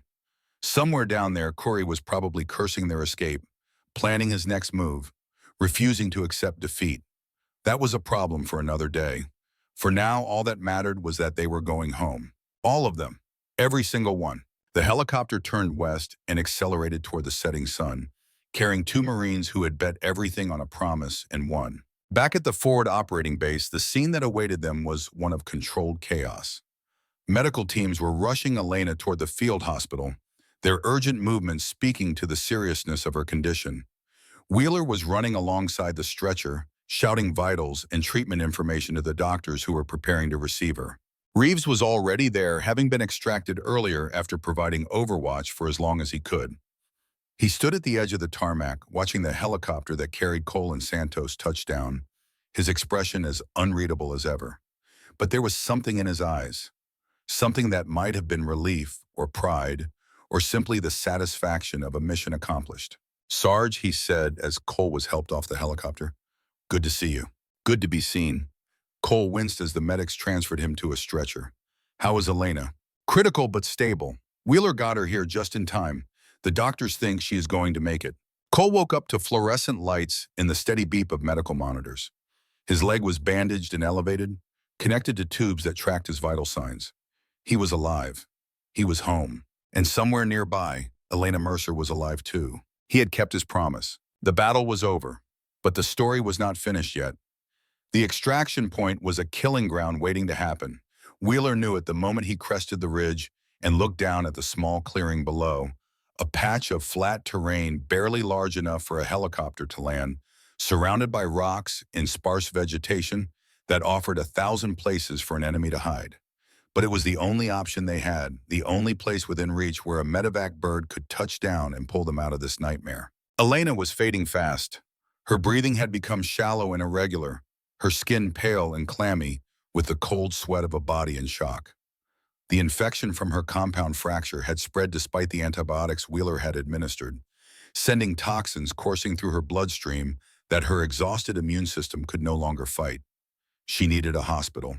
She needed surgeons and IV fluids and the kind of care that could not be provided in the field. She needed all of it within the next hour, or she would not survive to see another sunrise. Wheeler carried her down the slope toward the clearing, moving as quickly as he dared over terrain that seemed determined to trip him with every step. Santos had stayed behind on the ridge, holding off the enemy forces that had been pursuing them, buying the time they needed to reach the extraction point and call for pickup. The sound of his rifle fire had been constant for the past 10 minutes, a steady rhythm of suppressed shots that spoke to his skill and determination. But the rifle had gone silent now. Either Santos had eliminated the threat, or the threat had eliminated him. Wheeler did not know which, and he could not afford to think about it. His only focus had to be getting Elena to safety. He reached the clearing and laid her gently on the ground, positioning her body to protect her damaged arm and leg. Then he pulled out his radio and made the call that would either save them or doom them. "Overwatch, Overwatch. This is Reaper 16 Bravo. We are at the extraction point with Vanguard 23. Multiple wounded, multiple hostiles in the area.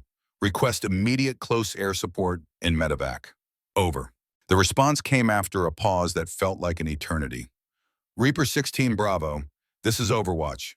Copy your request. Be advised, fast movers are 8 minutes out. Medevac is 15 minutes behind them. Can you hold?" 8 minutes, an eternity in combat, an instant in the grand scheme of things. Wheeler looked down at Elena, at her pale face and labored breathing, and made a decision. "We can hold," he said into the radio. "Send everything you have." He set down the radio and prepared to defend the woman he had sworn to protect. The first enemy appeared on the eastern ridge 2 minutes later. Wheeler saw him through his rifle scope, a distant figure silhouetted against the morning sky, and put a round through his chest before he could raise his weapon. The body tumbled down the slope, disappearing into the rocks below. More enemies followed.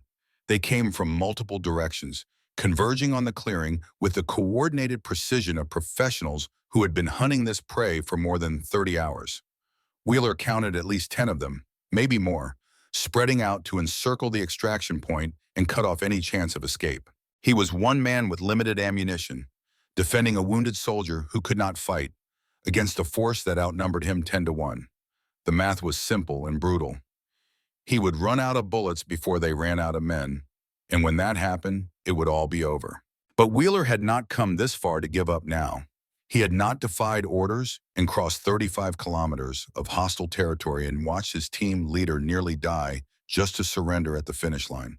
He would fight until he could not fight anymore, and then he would find a way to keep fighting. He shifted position, moving to a rock that offered better cover, and began engaging targets with the methodical precision of a man who knew exactly how many rounds he had left and exactly how to make each one count. The first wave of attackers fell back under his accurate fire, leaving 3 bodies on the slope. But they regrouped quickly, learning from their losses, adjusting their tactics. The next wave came from two directions at once, forcing Wheeler to divide his attention and his ammunition. He dropped two more before they reached cover, but the others were closing in, tightening the noose around the clearing with every passing second. 6 minutes until the jets arrived. 6 minutes until help came. 6 minutes might as well have been 6 hours. And then, from the ridge above, came the sound of rifle fire. Santos appeared on his crest, his weapon blazing, pouring fire into the enemy positions with the fury of a man who had run out of patience for subtlety. He was limping badly, his shoulder dark with blood from a wound he had sustained in his earlier engagement. But he was alive and he was fighting. "Thought you could use some help," he shouted down to Wheeler. "You are supposed to be dead." I get that a lot. Santos's arrival changed the dynamic of the battle. The enemy forces, caught between two positions of fire, were forced to split their attention and their manpower. Some turned to engage Santos on the ridge, while others continued pressing toward the clearing.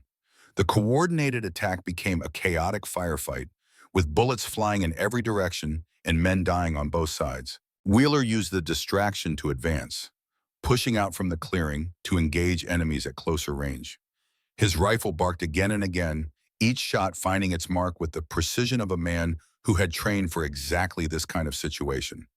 He was in the zone now, that state of hyper-focused awareness where time seemed to slow down and every movement flowed with perfect efficiency. 4 minutes until the jets arrived. An enemy fighter broke through their perimeter and rushed toward Elena's prone form.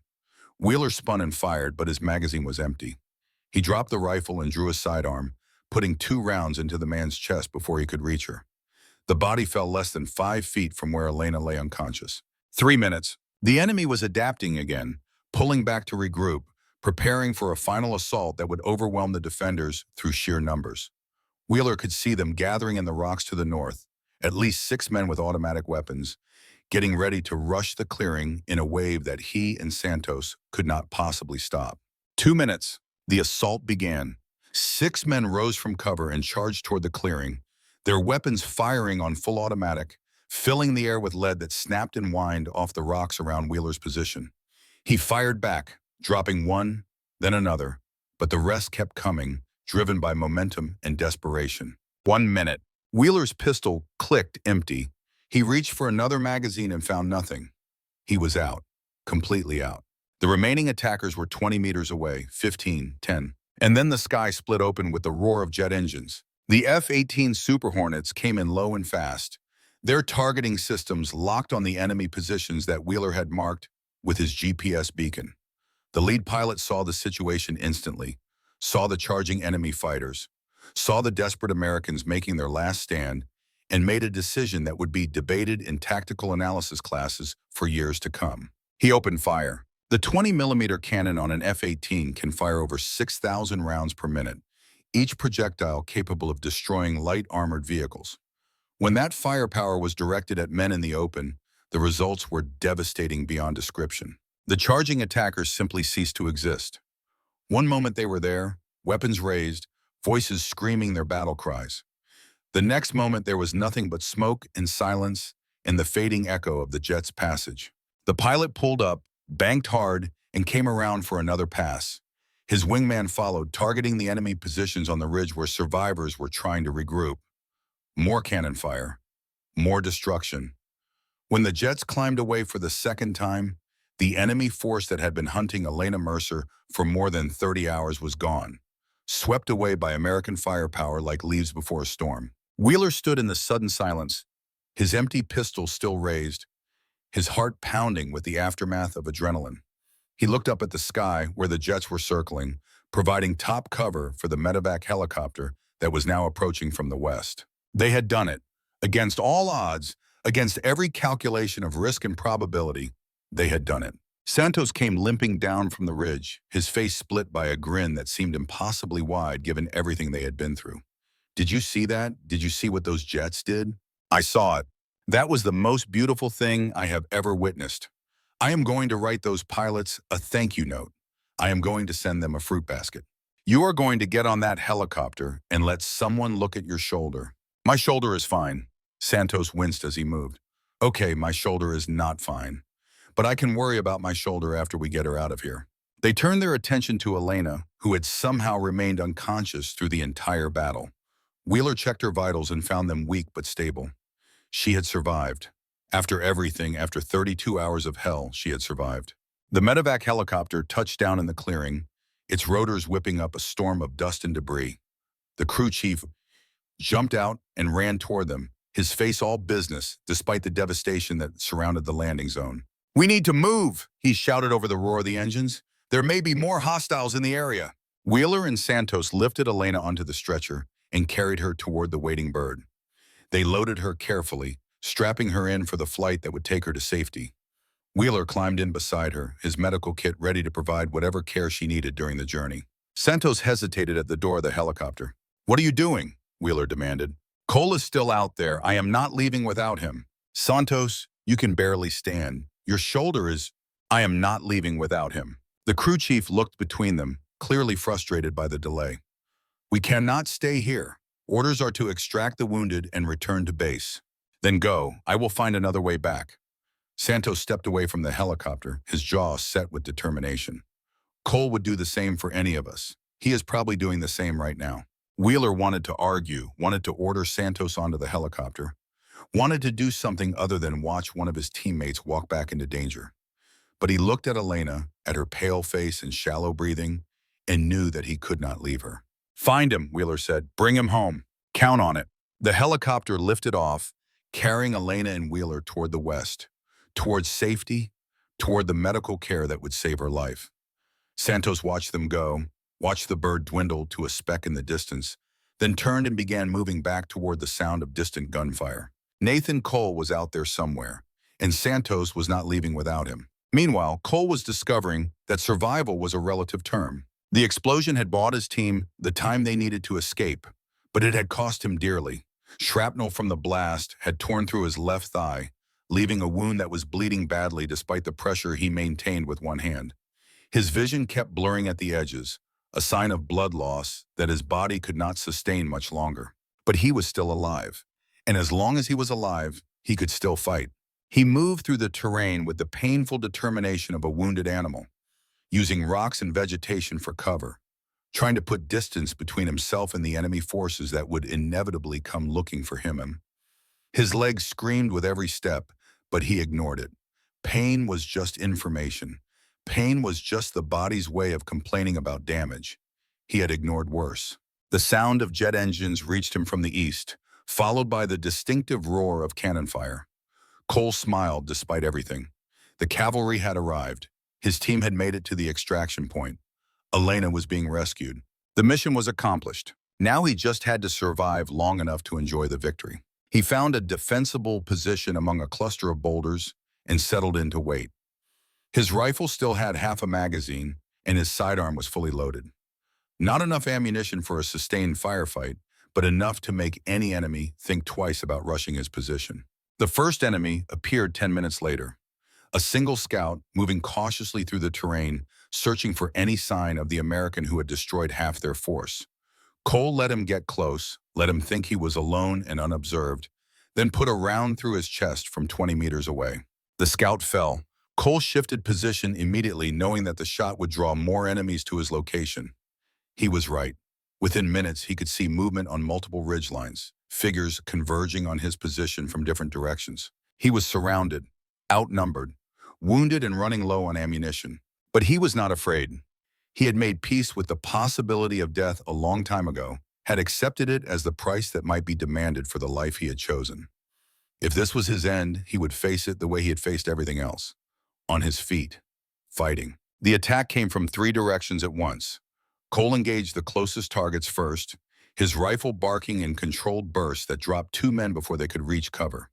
He shifted aim and fired again, catching a 3rd man as he tried to flank from the left. Return fire cracked off the rocks around him, close enough that he could feel stone fragments peppering his face. He ducked, relocated, fired again. Another enemy fell. His rifle clicked, empty. He transitioned to his sidearm without missing a beat, continuing to engage targets as they advanced on his position. He was fighting on instinct now, his body moving through patterns that had been drilled into it through years of training and combat. One more enemy down, then another. His pistol was empty. He reached for his knife, and then a voice cut through the chaos of battle, a voice that was calm and commanding and terribly familiar. Enough! Colonel Rashid Corey stepped into view, flanked by the last of his fighters. He was wounded, Cole could see that now. Blood stained his uniform from a wound in his side, probably from the explosion that had destroyed his advance force. But he was still standing, still commanding, still dangerous. Staff Sergeant Cole, Corey said, we finally meet properly. Cole remained in his defensive position, his empty pistol still raised. Colonel, you look like you have had a rough day. As have you. Corey's cold eyes surveyed the carnage around them, the bodies of his men scattered across the terrain. You have cost me dearly, Staff Sergeant. 12 men dead, my best fighters, gone in the span of a few hours, all for one wounded woman. She was worth it. Perhaps, perhaps not. Corey gestured, and his remaining men raised their weapons. It does not matter now. She has escaped. Your mission is accomplished. But you, he smiled, that cold smile that held no warmth. You will not be joining her. Cole tensed, preparing for the end. He had known it might come to this. He had accepted the possibility from the moment he decided to stay behind and buy time for his team. If this was how his story ended, at least it ended in service to something greater than himself. But the end did not come. A shot rang out from somewhere behind Curry's position, and one of the enemy fighters crumpled to the ground. Another shot, another body falling. The remaining enemies scattered, seeking cover from the unexpected attack. Santos appeared on the ridge above, his rifle blazing, his voice carrying across the distance. Miss me, Sarge? Cole felt something loosen in his chest, something that might have been hope or relief or simple gratitude. Santos, what are you doing here? Getting you home. What does it look like? Corey's remaining fighters were caught between two positions of fire, unable to advance or retreat without exposing themselves. One by one, they fell to Santos's accurate shooting until only Corey himself remained standing. The colonel turned slowly, looking from Cole to Santos and back again. Something had changed in his expression. The cold confidence was gone, replaced by something that looked almost like acceptance. It seems I have underestimated you Americans, he said quietly. Again. You should have let us go, Cole said. You should have cut your losses and walked away. Perhaps, but that is not who I am. Corey looked down at the wound in his side, at the blood that was soaking through his uniform faster now. I have been a soldier all my life, Staff Sergeant. I have fought and killed and watched men die for causes I believed in. I thought I understood what that meant. I thought I understood sacrifice. He looked up, meeting Cole's eyes with an intensity that was somehow more unsettling than his earlier threats. But you have shown me something different. You have shown me what it looks like when men fight not for ideology or territory or revenge, but simply for each other, for the brother beside them. He paused, swaying slightly. I almost envy you that. Corey's legs gave out, and he fell to his knees. The blood from his wound was pooling on the ground beneath him now. Too much blood, more than any man could lose and survive. He was dying, and they all knew it. Cole limped forward, his own wounds forgotten for the moment. He looked down at the man who had hunted Elena Mercer for 32 hours, who had killed her friends and nearly killed her, who had done everything in his power to capture or destroy her. Do it, Corey said. Finish it. I would have done the same in your position. Cole raised his empty pistol, finger on the trigger out of habit, even though there were no rounds left to fire. He looked at Curry's face, at the acceptance in his eyes, at the strange peace that had settled over his features, and he lowered the weapon. No, Cole said, I am not going to execute a dying man. That is not who we are. Corey stared at him for a long moment, something flickering in his eyes that might have been surprise or confusion or perhaps even respect. Then he laughed, a weak sound that turned into a cough. You are a strange people, you Americans.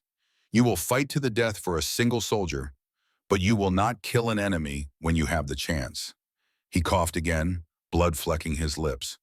I think I understand now why you are so hard to defeat. He slumped forward, his body finally surrendering to the wounds that had been killing him slowly since the explosion. Cole watched him fall, watched the last breath leave his body, watched the light fade from eyes that had held so much cold intelligence. Colonel Rashid Corey was dead. The hunt was over. Santos came scrambling down from the ridge, his face pale with exertion and blood loss. Sarge, are you okay? I have been better. Cole leaned heavily against a boulder, his wounded leg finally demanding the attention it had been denied. But I am alive, thanks to you. All in a day's work. Santos was already pulling out his first aid kit, going to work on Cole's leg with hands that shook slightly from adrenaline and exhaustion. Hold still. This is going to hurt. Cole gritted his teeth as Santos applied the tourniquet, cinching it tight above the wound. The pain was extraordinary, but it was also proof that he was still alive to feel it. The helicopter should be back soon, Santos said. I radioed our position before I came looking for you.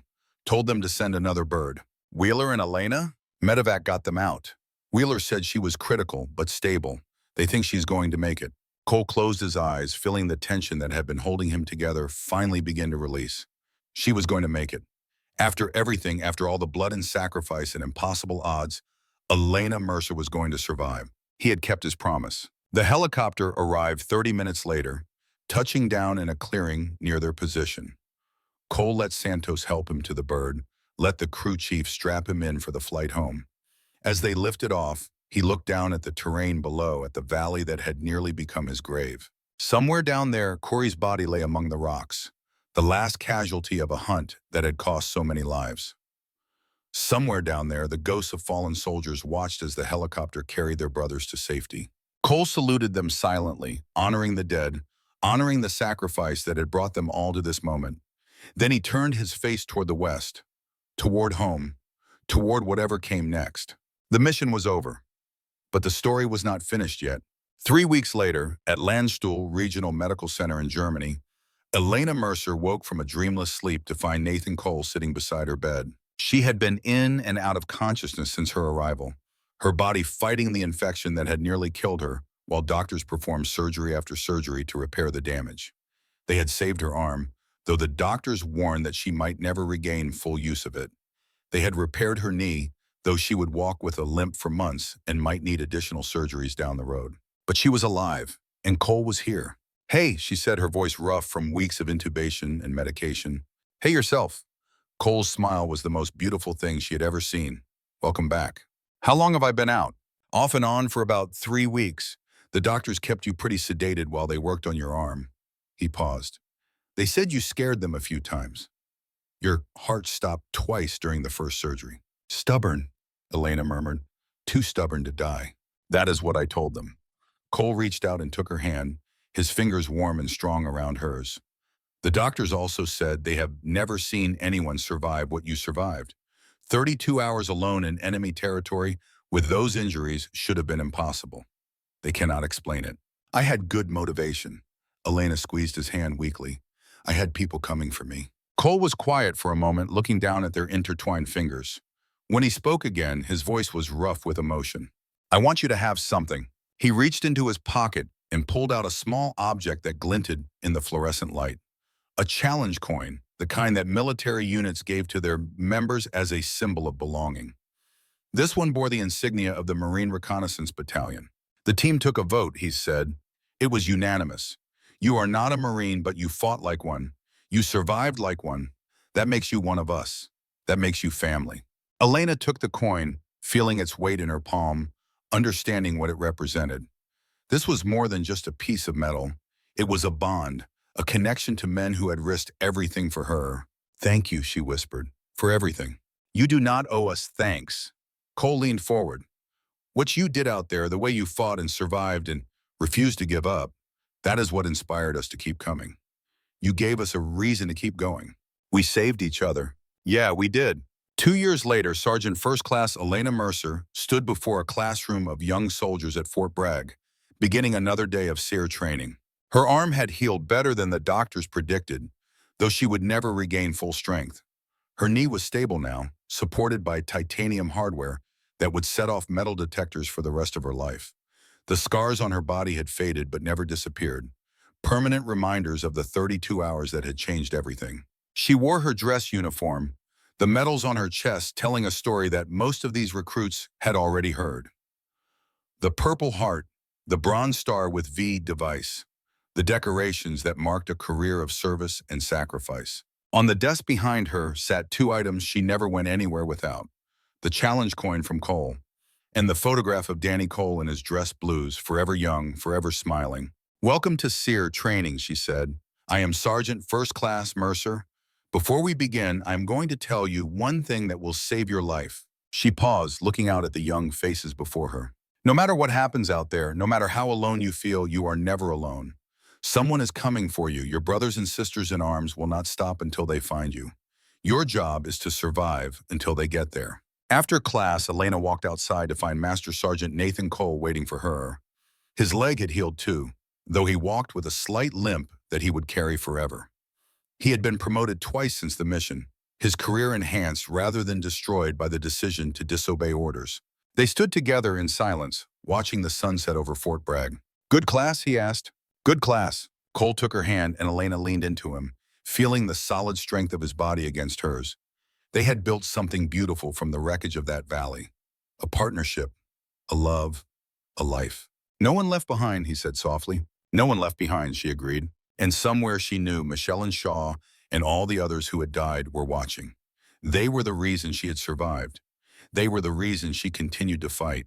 This was her legacy. This was her purpose. To teach others what it meant to survive. To show them what it meant to fight for each other. To make sure that no one was ever left behind. The story that had begun with a helicopter crash and 32 hours of desperate survival had become something larger.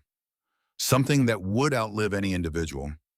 Something that would continue as long as there were soldiers willing to risk everything for each other. In the years that followed, Elena Mercer became one of the most sought-after instructors in the military.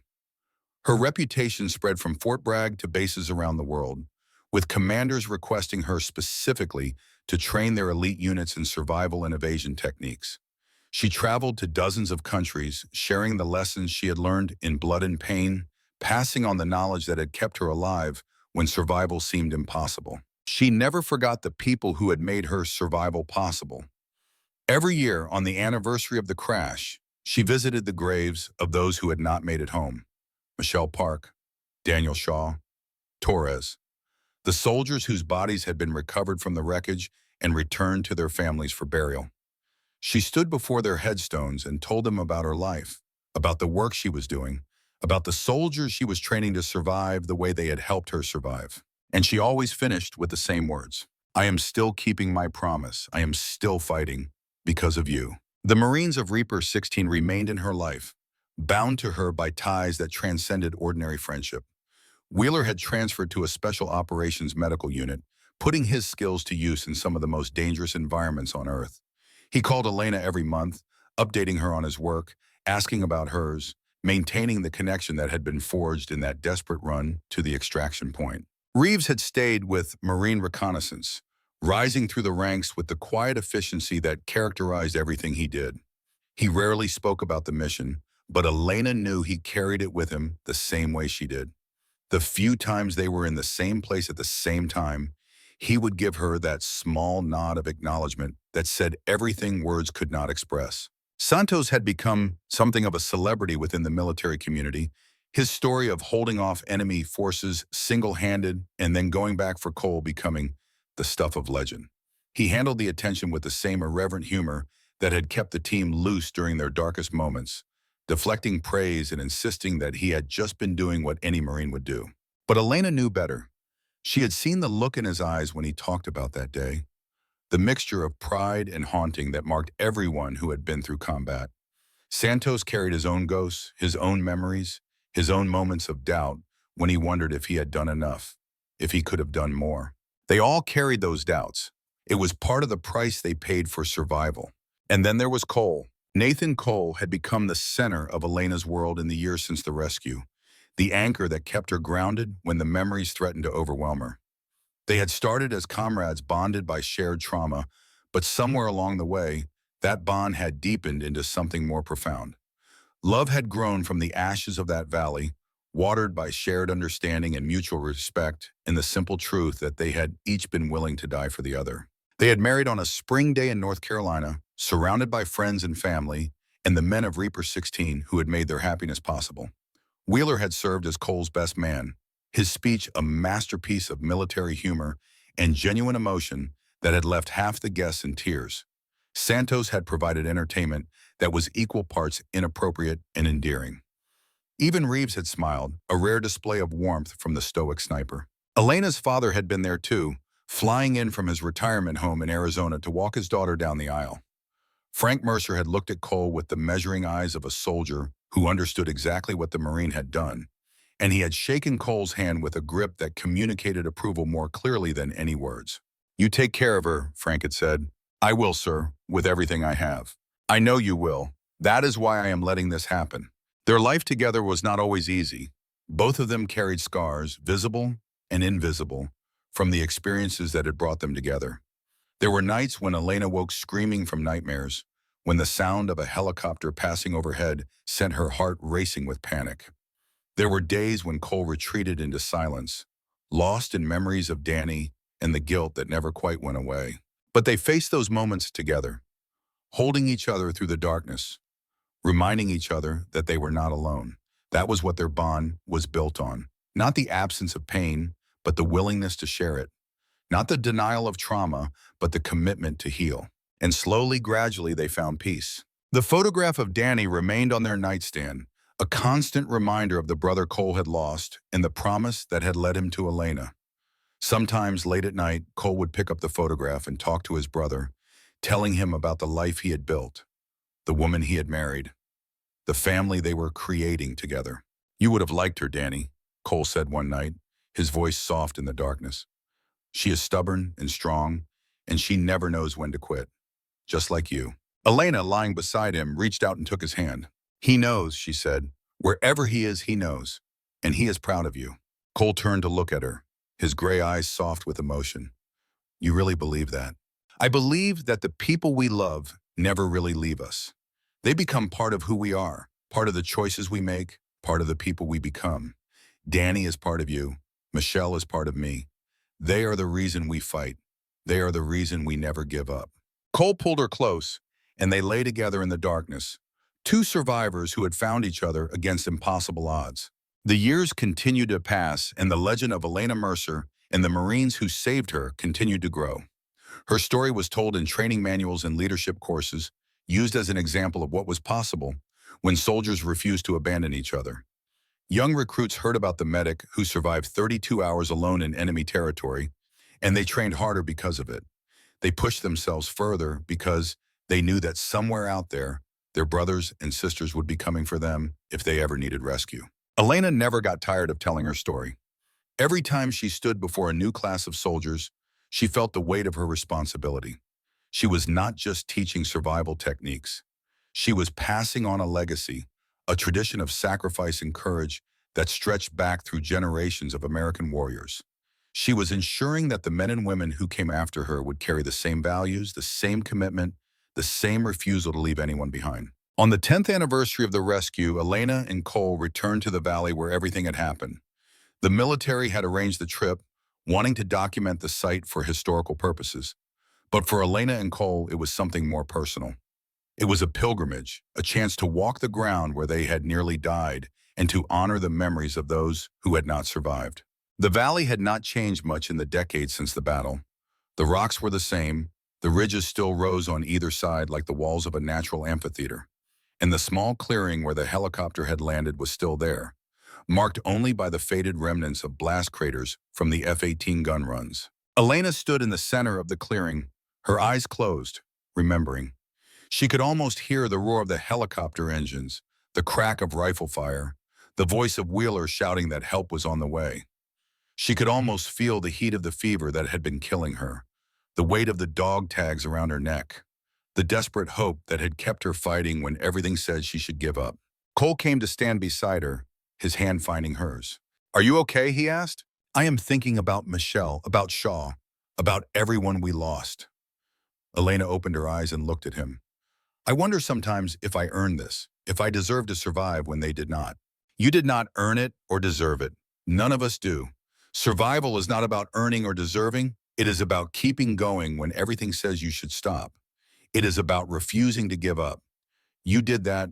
They would have done the same if the situations had been reversed." "I know," Elena squeezed his hand, "but I still think about them. I still carry them with me. That is how it should be. That is how we honor them. Not by forgetting, but by remembering. Not by moving on, but by carrying them forward." They stood together in silence, letting the peace of the valley wash over them. The sun was setting now, painting the sky in shades of red and gold that reminded Elena of another sunset long ago, when she had been crawling through a canyon and praying for rescue. But this time she was not alone. This time she was surrounded by love and support and the unbreakable bonds that had been forged in the fires of that terrible day. This time she was home. As they turned to leave the valley, Elena paused one last time. She reached into her pocket and pulled out the challenge coin that Cole had given her in the hospital at Landstuhl. She had carried it with her every day for 10 years, a talisman, a reminder, a symbol of everything that mattered. She kissed the coin gently, then placed it on a rock at the edge of the clearing. For Michelle, she said, for Shaw, for everyone who did not make it home, this belongs to you now. You earned it. Then she turned and walked away, her hand in Cole's, her heart finally at peace. The story was over, but its echoes would continue forever, rippling outward through time, touching lives that the original participants would never know about. Every soldier who learned from Elena's example, every recruit who heard the story of the Marines who defied orders to save a wounded comrade, every young person who was inspired to serve because of what they had done, they were all part of the legacy now. No one left behind. It was not just a motto, it was not just a principle, it was a promise. A sacred bond between soldiers that transcended rank and branch and individual circumstance. It was the reason Elena Mercer had survived. It was the reason she would never forget. And it was the reason she would spend the rest of her life making sure that no one else ever had to face the darkness alone. The end.